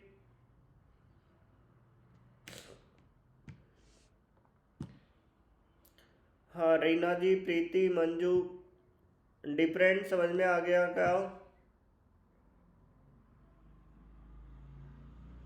क्या अंतर रहेगा तीनों में, आगे बढ़े। चलो नेक्स्ट वन है, इसके बाद में दूसरा जो हमें डिस्कस करना है, सेकंड जो मैकेनिज्म ऑफ लेबर का जो स्टेप है, second one decent.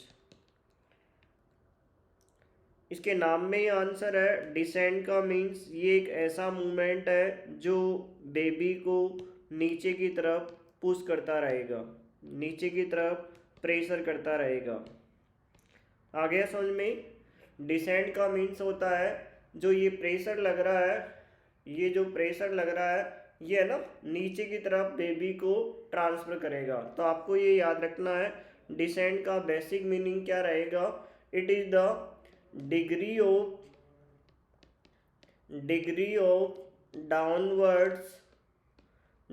Of downwards movements of fetus को नीचे की तरफ ये ट्रांसफर करने के मूवमेंट्स की या डिग्री को हम क्या बोल रहे हैं, डिसेंट। इट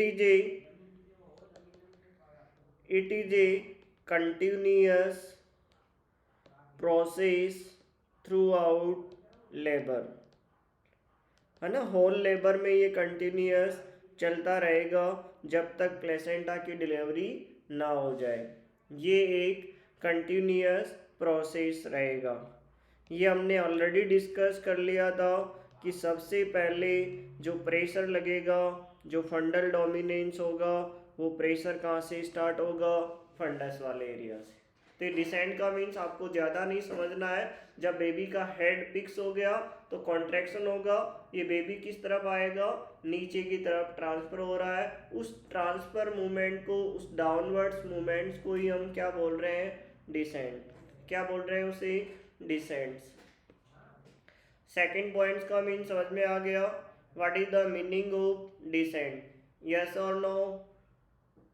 डिसेंट का मीन्स बेबी को नीचे की तरफ धकेलना। जब बेबी का हेड इंगेज हो गया है उसके बाद में हम नीचे की तरफ पुश कर रहे हैं, उसको हम क्या बोल रहे हैं, डिसेंट।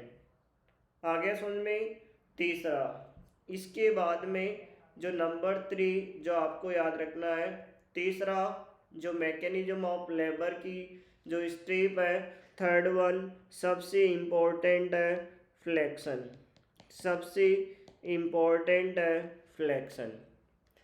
यहाँ से 1 क्वेश्चंस डायरेक्टली पूछते हैं जो आपको याद रखना है कि ऐसा कौन सा मैकेनिज्म ऑफ लेबर का स्टेप्स है जिसमें हेड की डिलीवरी होती है।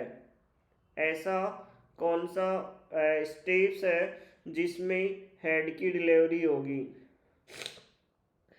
ये भी एग्जाम में पूछते हैं। और ऐसा कौन सा स्टेप्स है जिसमें बेबी का हेड का सबसे स्मॉलेस्ट डायमीटर अचीव होगा, सबसे स्मॉलेस्ट डायमीटर होगा अचीव। याद रखना है। इससे पहले हमने कौन सा प्रोसेस डिस्कस किया था, इससे पहले हमने कौन सा प्रोसेस डिस्कस किया था, डिसेंट।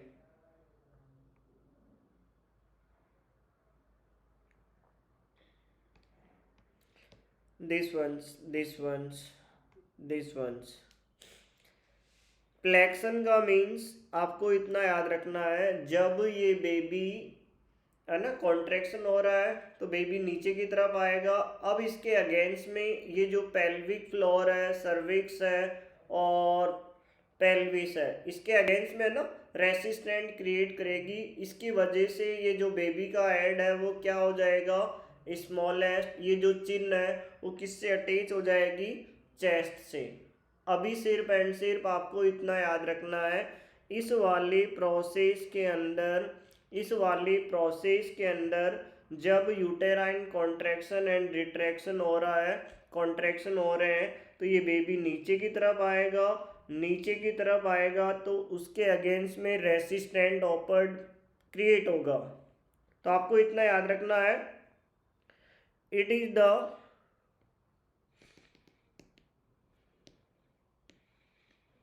movement of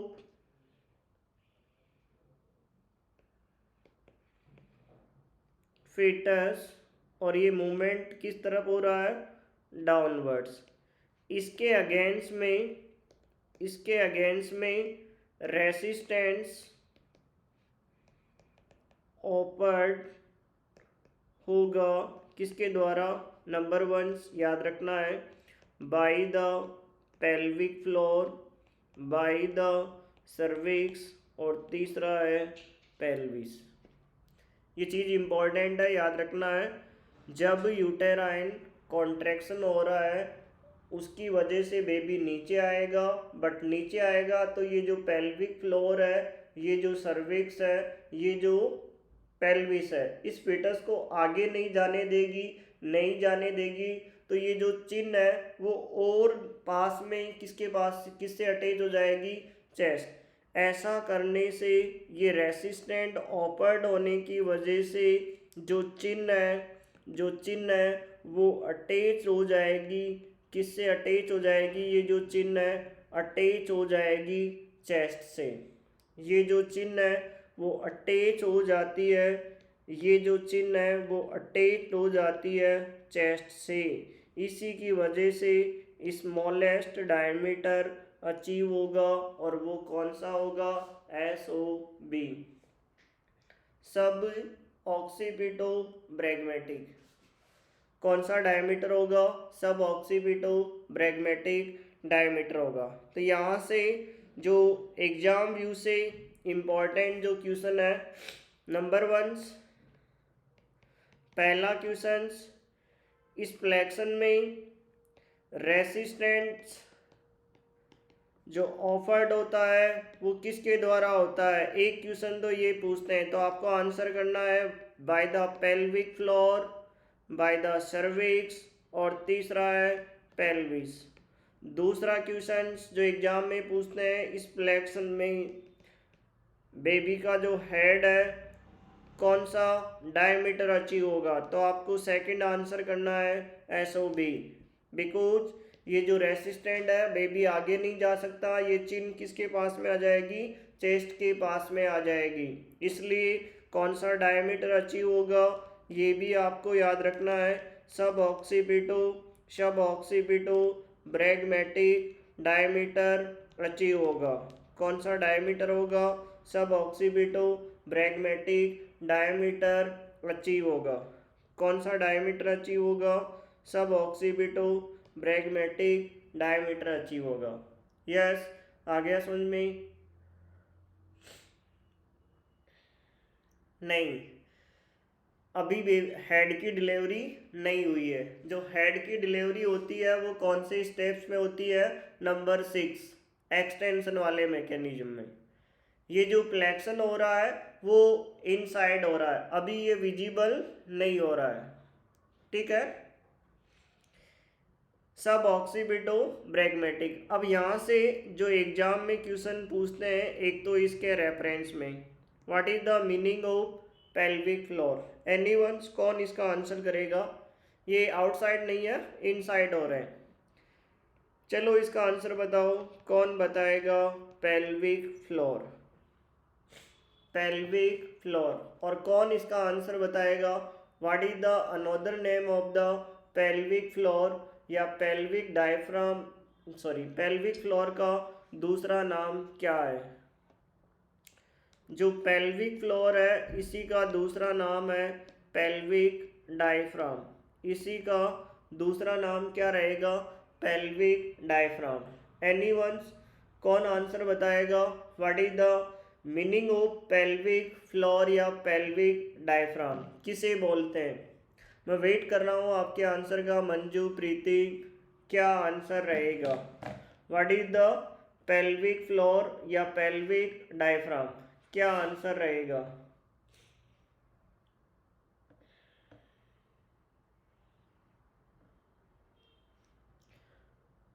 मैं वेट कर रहा हूं आपके आंसर का, क्या आंसर रहेगा।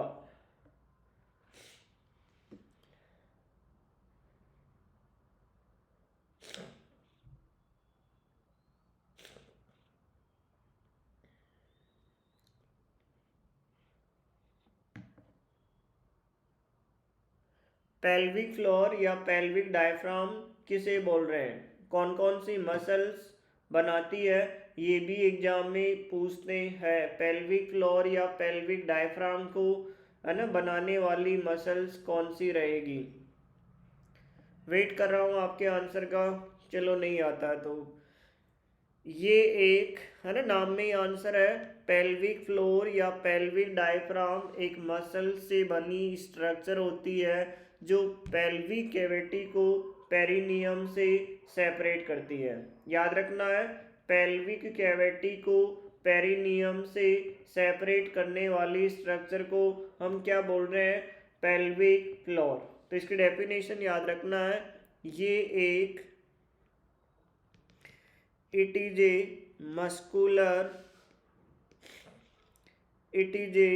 muscular partition which separate the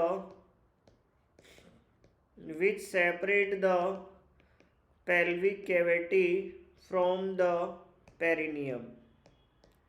याद रखना, इंपॉर्टेंट क्वेश्चन है। पेल्विक कैविटी को पेरिनियम से सेपरेट करने वाली स्ट्रक्चर को हम क्या बोल रहे हैं? क्या बोल रहे हैं उसे? Pelvic floor. क्या बोल रहे हैं उसे? तो पहली डेफिनेशन में पहला वर्ड याद रखना है, ये एक मसल से बनी स्ट्रक्चर होती है। पार्टीशन का मीन्स होता है डिवाइड करने वाली स्ट्रक्चर। पार्टीशन का मीन्स होता है डिवाइड करने वाली स्ट्रक्चर। तो ये डिवाइड किस किस को कर रही है? याद रखना है, किस किस को डिवाइड कर रही है? ये पेल्विक कैविटी को पेरिनियम से। किस किस से डिवाइड कर रही है? पेल्विक कैविटी को पेरिनियम से। उसको हम क्या बोल रहे हैं? पेल्विक फ्लोर या पेल्विक डायफ्राम। अगला क्वेश्चंस जो याद रखना है, कौन बताएगा इसका आंसर कि पेल्विक फ्लोर या पेल्विक डायफ्राम कितनी मसल से मिलकर बना होता है? अगला क्वेश्चंस, पेल्विक फ्लोर या pelvic diaphragm are consist of 2 levator ani muscles. ये भी एग्जाम में पूछते हैं। 2 लेवेटर एनआई मसल से मिलकर बना होता है।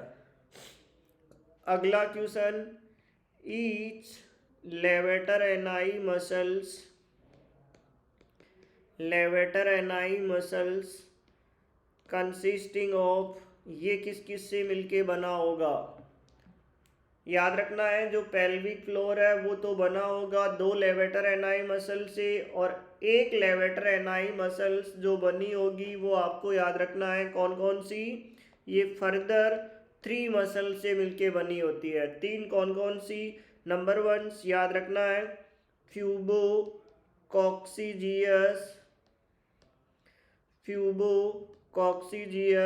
मसल्स। दूसरा याद रखना है इलियोकॉक्सीजियस मसल्स, इलियोकॉक्सीजियस।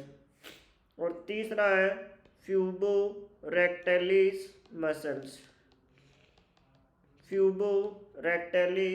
मसल्स। तो ये तीनों भी एग्जाम में पूछते हैं और आपको याद रखना है। पहला जो आपको याद रखना है, ये जो पेल्विक फ्लोर है और जो पेल्विक डायफ्राम है, इसका बेसिक मीनिंग क्या होगा? तो आपको याद रखना है, ये एक मस्कुलर पार्टीशन है, मस्कुलर मसल से बना हुआ पार्टीशन है जो डिवाइड करता है किसको किस से? पेल्विक कैविटी को पेरिनियम से। कितनी मसल से मिलके बना होता है? 2 लेवेटर एनआई। ठीक है, और each levator ani muscles is consist of the 3 muscles group, pubococcygeus, iliococcygeus और फ्यूबोरेक्टैलिस मसल्स। यस, आ गया समझ में? तो दिस इज द फ्लेक्शन। अभी सिर्फ एंड सिर्फ इस फ्लेक्शन में इतना याद रखना है, जब है ना कॉन्ट्रैक्शन होगा, बेबी नीचे आएगा तो ये जो पेल्विक डायफ्राम है ये इसको नीचे नहीं जाने देगा। तो ये जो चिन्ह है वो किससे अटैच हो जाएगी? चेस्ट से अटैच होगी। तो कौन सा डायमीटर होगा? एसओबी। और एसओबी की लेंथ कितनी होती है? 9.5, जो लेबर के लिए फेवरेबल है, हेड की डिलीवरी के लिए फेवरेबल है। अगला क्वेश्चन, ये होता क्या है? पेल्विक फ्लोर, जिसका दूसरा नाम क्या है? डायफ्राम। चलो, ये तीसरा समझ में आ गया क्या? Pelvic floor. यस और नो? आगे बढ़ें। इसमें ना आपको इतना याद रखना है, एक तो ये होता क्या है? दूसरा आपको याद रखना है कौन कौन सी मसल से मिलकर बना होता है। समझ में आ गया? कौन कौन सी मसल से मिलकर बना होता है। नेक्स्ट वंस, अगला जो आपको याद रखना है नंबर 4 जो रहेगी स्टेप्स, जल्दी से आंसर करो कौन सी रहेगी। नंबर 4 जो स्टेप्स है वो कौन सी रहेगी। नंबर 4, चलो देखते हैं। नंबर 4 जो स्टेप्स है वो कौन सी है। Internal rotation of fetal head. ये जो हेड है इसका अभी है ना बाहर रोटेशन नहीं हो रहा है, अंदर ही रोटेशन हो रहा है। क्या हो रहा है इसका, अंदर ही रोटेशन हो रहा है। Internal rotation of fetal head. अगला इंपॉर्टेंट क्वेश्चन, इसका मेन पर्पज क्या रहेगा ये इंटरनल रोटेशन ऑफ फीटल का। अभी हमारे पास में डायमीटर कौन सा था, एसओबी। कौन सा डायमीटर था, एसओबी। अब इसके बाद में क्या होगा, घुमा फिराकर ये जो पीछे वाला हिस्सा है ऑक्सीपिटल वाला हिस्सा है उसको हम सिम्पाइसिस प्यूबिस के बिहाइंड लेके जाएंगे। इस वाले हिस्से को हम है ना ये एंटीरियरली लाएंगे। तो याद रखना है इसका मेन पर्पज क्या रहेगा घूमने का, इंटरनल रोटेशन का, to place the occipital region behind the symphysis pubis। घुमा फिराकर ये जो ऑक्सीपिटल वाला हिस्सा है इसको हमें कहाँ पर लेके आना है, ऑक्सीपिटल वाले हिस्से को कहाँ पर लेके आना है, सिम्फाइसिस प्यूबिस के बिहाइंड लाना है, ताकि जो ऑक्सीपिटल वाला हिस्सा है वो क्या आ जाए, ऑक्सीपिटल वाला हिस्सा एंटीरियरली आ जाए, आगे की तरफ आ जाए। ठीक है, तो यहाँ पर नंबर 1 जो आपको याद रखना है internal rotation of fetal head, ये हमने पहले भी डिस्कस कर लिया था। Internal rotation of fetal head, हम यूट्रस को 8 क्वाड्रेंट में डिवाइड किए थे और हर क्वाड्रेंट का एंगल कितना था, 45। कहाँ पर हम लेके आना बेबी के हेड को, ऑक्सीपिट वाले हिस्से को एंटीरियरली लाना है। कहाँ पे लेके आना है, ऑक्सीपिट वाले हिस्से को एंटीरियरली लाना है। टोटल कितनी पोजीशन थी, 8। अगर एक्सटर्नल रोटेशन ऑक्सीपिट पोस्टीरियर, इसके अलावा याद रखना है दिस वंस कौन सी पोजीशन, एलओटी। दिस वंस कौन सी position, ROT. This one's LOA, second one's ROA, this one's ROP, और ये वाली कौन सी है, LOP.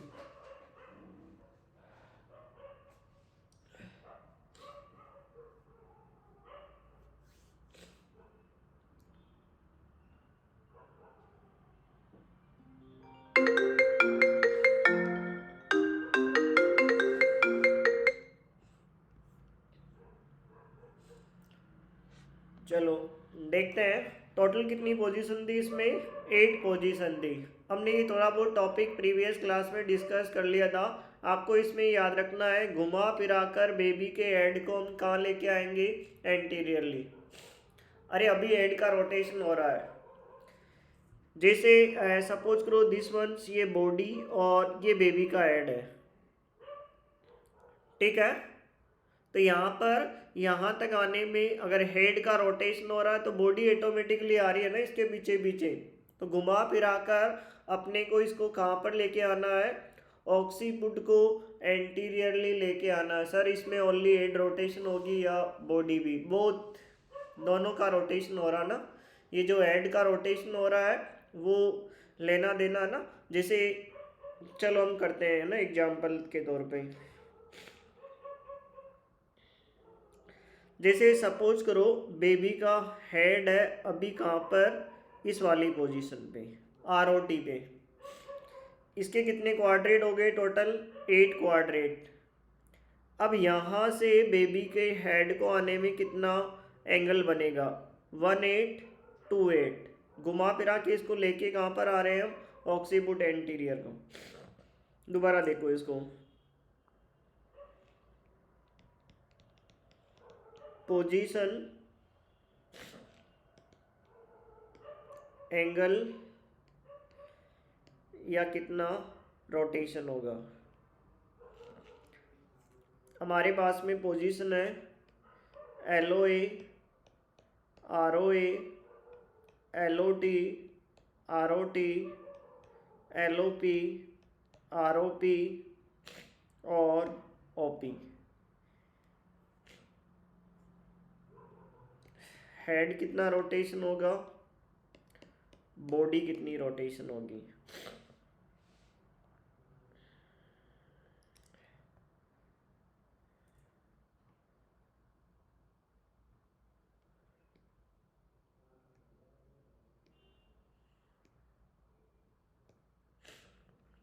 This one occiput anterior, this one posterior, LOT, ROT, LOA, ROA, LOP, ROP, LOP, ROP।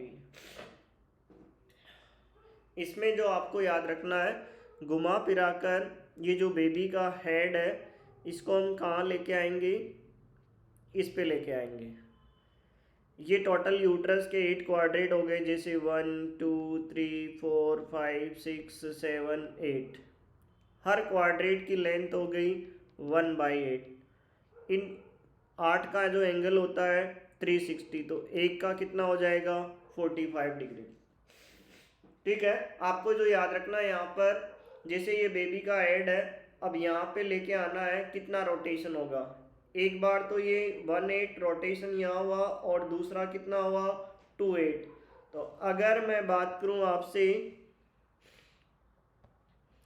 LOA और ROA पे बेबी का हेड प्रेजेंट है, अगर यहाँ पर प्रेजेंट है तो कितना रोटेशन होगा, इस जगह से यहाँ आने में कितना टाइम, कितना रोटेशन होगा। LOA और ROA तो कितना रोटेशन होगा, ओनली एक ही बार रोटेट कर रहा है। दिस वंस कितना रोटेट कर रहा है, यहाँ पर LOA हेड का रोटेशन होगा 18 रोटेशन, और इसमें एंगल कितने डिग्री का बनेगा 45।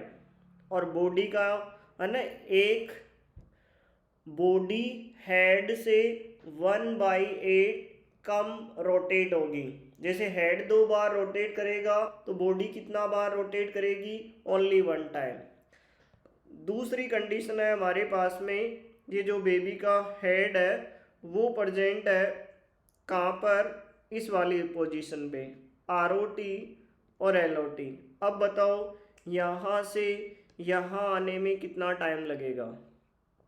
LOT से 1/8 और 2/8, तो इसका आंसर क्या रहेगा, हेड का रोटेशन कितना हुआ 2/8 और एंगल कितने डिग्री का 90 डिग्री का। बताओ बॉडी कितना रोटेट होगी।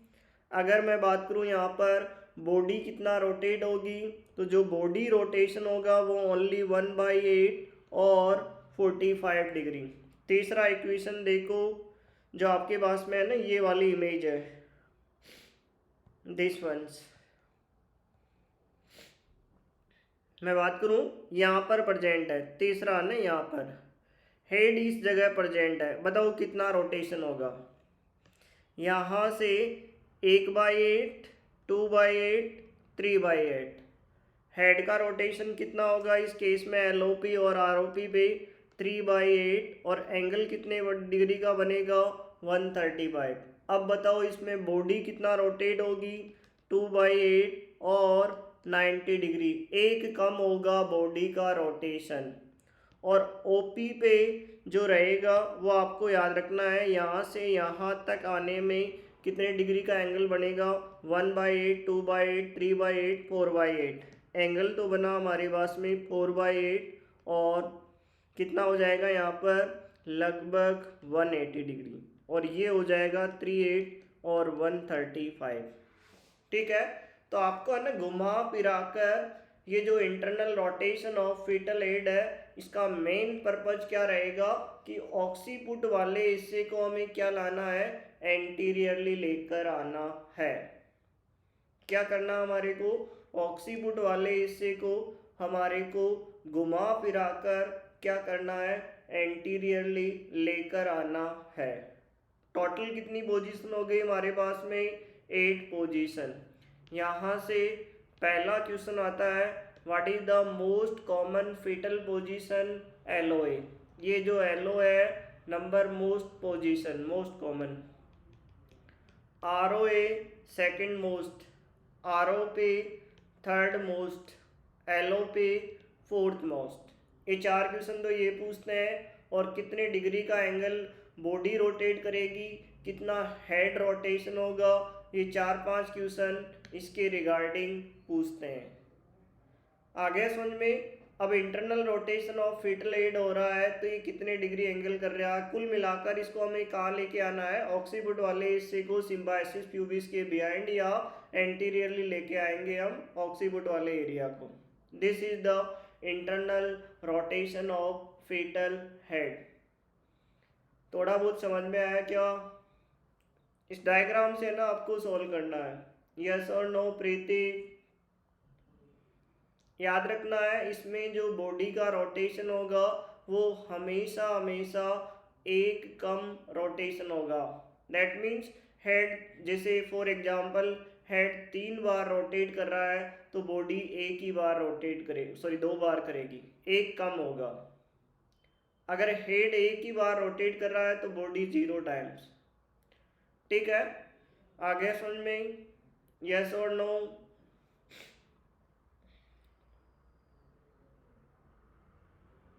आगे आगे समझ में, आगे बढ़े। नंबर 5, मैकेनिज्म ऑफ लेबर का कौन सा स्टेप रहेगा, ये टेबल याद रखना इम्पोर्टेंट है।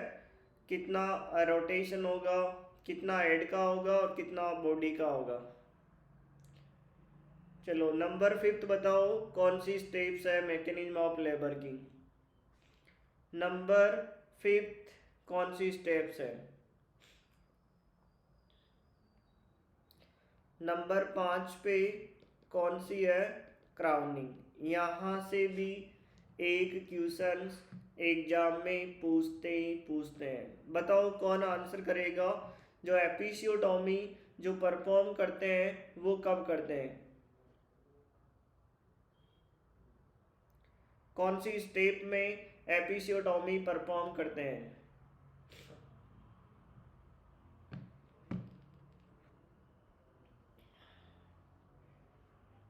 एपिसियोटॉमी कब परफॉर्म करेंगे, जस्ट प्रायर टू क्राउनिंग। तो आपको ये याद रखना है, क्राउनिंग का मीन्स ये किसके बाद में आ रहा है, after internal rotation of fetal head. Internal rotation of fetal head, तो इसके बाद में क्या देखने को मिलेगा, इसके बाद में जो नंबर 5 है उसके अंदर क्या फाइंडिंग मिलेगी, maximum transverse diameter of fetal head का अचीव होगा। और मैक्सिमम जो ट्रांसवर्स होता है फीटल हेड का वो कौन सा होता है, बीपीडी, बाई पैराइटल डायमीटर। ये ट्रांसवर्स जब बेबी का इंटरनल रोटेशन हो रहा है हेड का, उसके बाद में कौन सा डायमीटर अचीव होगा, बाई पैराइटल डायमीटर। ये डायमीटर अचीव होने की वजह से ये जो वल्वा है उसमें क्या होगा, स्ट्रेचनिंग। क्या होगा, स्ट्रेच ऑफ वल्वा कोज करेगा। अब ये वल्वा ना, इसमें टीयर ना हो, इरेगुलर टीयर ना हो, इससे पहले ही हम क्या कर देते हैं, एपिसियोटॉमी परफॉर्म कर देते हैं। याद रखना है what is the most suitable time for एपिसियोटॉमी, तो आपको आंसर करना है जस्ट प्रायर टू क्राउनिंग। याद रखना है, ये वल्वा स्ट्रेच होगा तो उसी के बाद में ना बेबी के हेड की क्या होगी, डिलीवरी होगी। अभी इतना याद रखना है, क्राउनिंग के अंदर बेबी के हेड का ट्रांसवर्स वाला डायमीटर अचीव होगा, और ट्रांसवर्स वाला भी कौन सा, बाई पैराइटल डायमीटर, और ये लार्जेस्ट है, मैक्सिमम है, इसकी वजह से वल्वा क्या होगा, स्ट्रेच होगा, और स्ट्रेच होगा तो इसमें टीयर होने की टेंडेंसी ज़्यादा रहेगी। इस टीयर को रोकने के लिए हम कौन सा प्रोसीजर परफॉर्म करते हैं, एपिसियोटॉमी। ये जो एपिसियोटॉमी करते हैं वो कब करते हैं, वो भी आपको याद रखना है, just prior to crowning. Crowning से ठीक पहले याद रखना है, क्राउनिंग के दौरान नहीं, just prior to crowning, internal rotation के दौरान ही हम क्या कर देंगे, एपिसियोटॉमी लगा देंगे। तो दिस इज द क्राउनिंग। आगे समझ में, क्राउनिंग का बेसिक मीनिंग क्या रहेगा, क्या रहेगा, जब बेबी का एंड ट्रांसवर्स डायमीटर अचीव है ना, जो इंटरनल रोटेशन होगा तो ट्रांसवर्स डायमीटर अचीव होगा, बीपीडी होगा तो वल्वा को स्ट्रेच होगा, स्ट्रेच करेगा तो टीयर होने की रिस्क होगी, टीयर को प्रिवेंट करने के लिए एपिसियोटॉमी हम परफॉर्म कर सकते हैं इन सेलेक्टेड केसेस के अंदर। इसके बाद में बताओ कौन सी स्टेप्स देखने को मिलेगी। नंबर जो 6 नंबर है वो इम्पोर्टेंट है, वो आपको याद रखना है। कौन बताएगा नंबर 6 पे कौन सी रहेगी? हाँ, प्रीति, हिमांशी, रेखा, मंजू, नंबर 6 पे कौन सी स्टेप्स है ना, ये मैकेनिज्म ऑफ लेबर की इंक्लूड होगी। आंसर करो क्या रहेगा। नंबर 6 पे कौन सा रहेगा, सॉरी,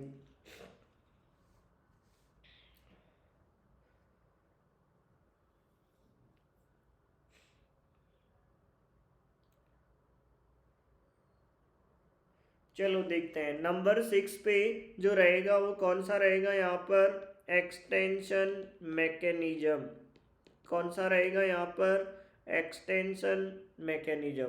याद रखना है, यहाँ से पहला इम्पोर्टेंट क्वेश्चन जो बार बार एग्जाम में पूछते हैं, जो आपको याद रखना है, हेड की जो डिलीवरी होगी वो कौन से मैकेनिज्म के द्वारा होती है। Head is delivered by the head is delivered by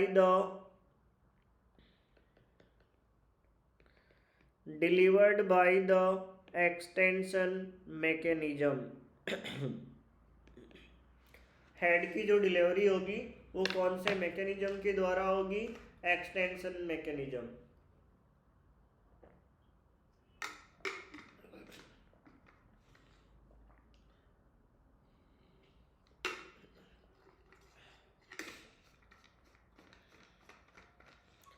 head की जो डिलीवरी होगी वो कौन से मैकेनिज्म के द्वारा होगी, एक्सटेंशन मैकेनिज्म के द्वारा होगी। इसमें जो थ्योरी अप्लाई हो रही है वो कौन सी हो रही है, कपल ऑफ फोर्स थ्योरी। याद रखना है,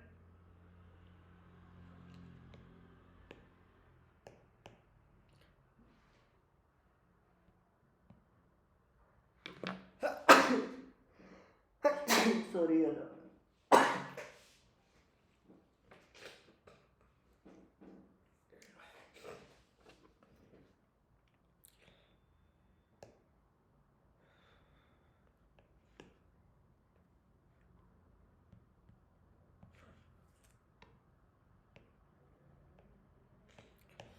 सॉरी है ना, मेरा पेंसिल नहीं चल रहा है, मेरी तबीयत भी ठीक नहीं है। बाकी हम है ना कल कैरी ऑन करते हैं, कल 3 आवर्स की क्लास लूँगा, तो देन इसमें ना ये लेबर वाला पोर्शन कंप्लीट कराता हूँ।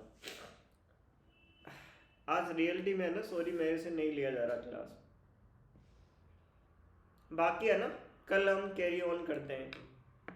Okay, thank you so much. बाकी है ना, ये समझ में आ गया ना टोटल कितनी स्टेप्स होती है मैकेनिज्म ऑफ लेबर की। ये पूछते हैं एग्जाम में ना, engagement, descent, flexion, internal rotation, इसके अलावा क्राउनिंग, इसके अलावा एक्सटेंशन। ये 6-1 अभी हमने है ना, ये 6 वाला पॉइंट्स हम कल डिस्कस करेंगे। चलो बाकी है ना, फिर कल मिलते हैं। Okay, thank you so much.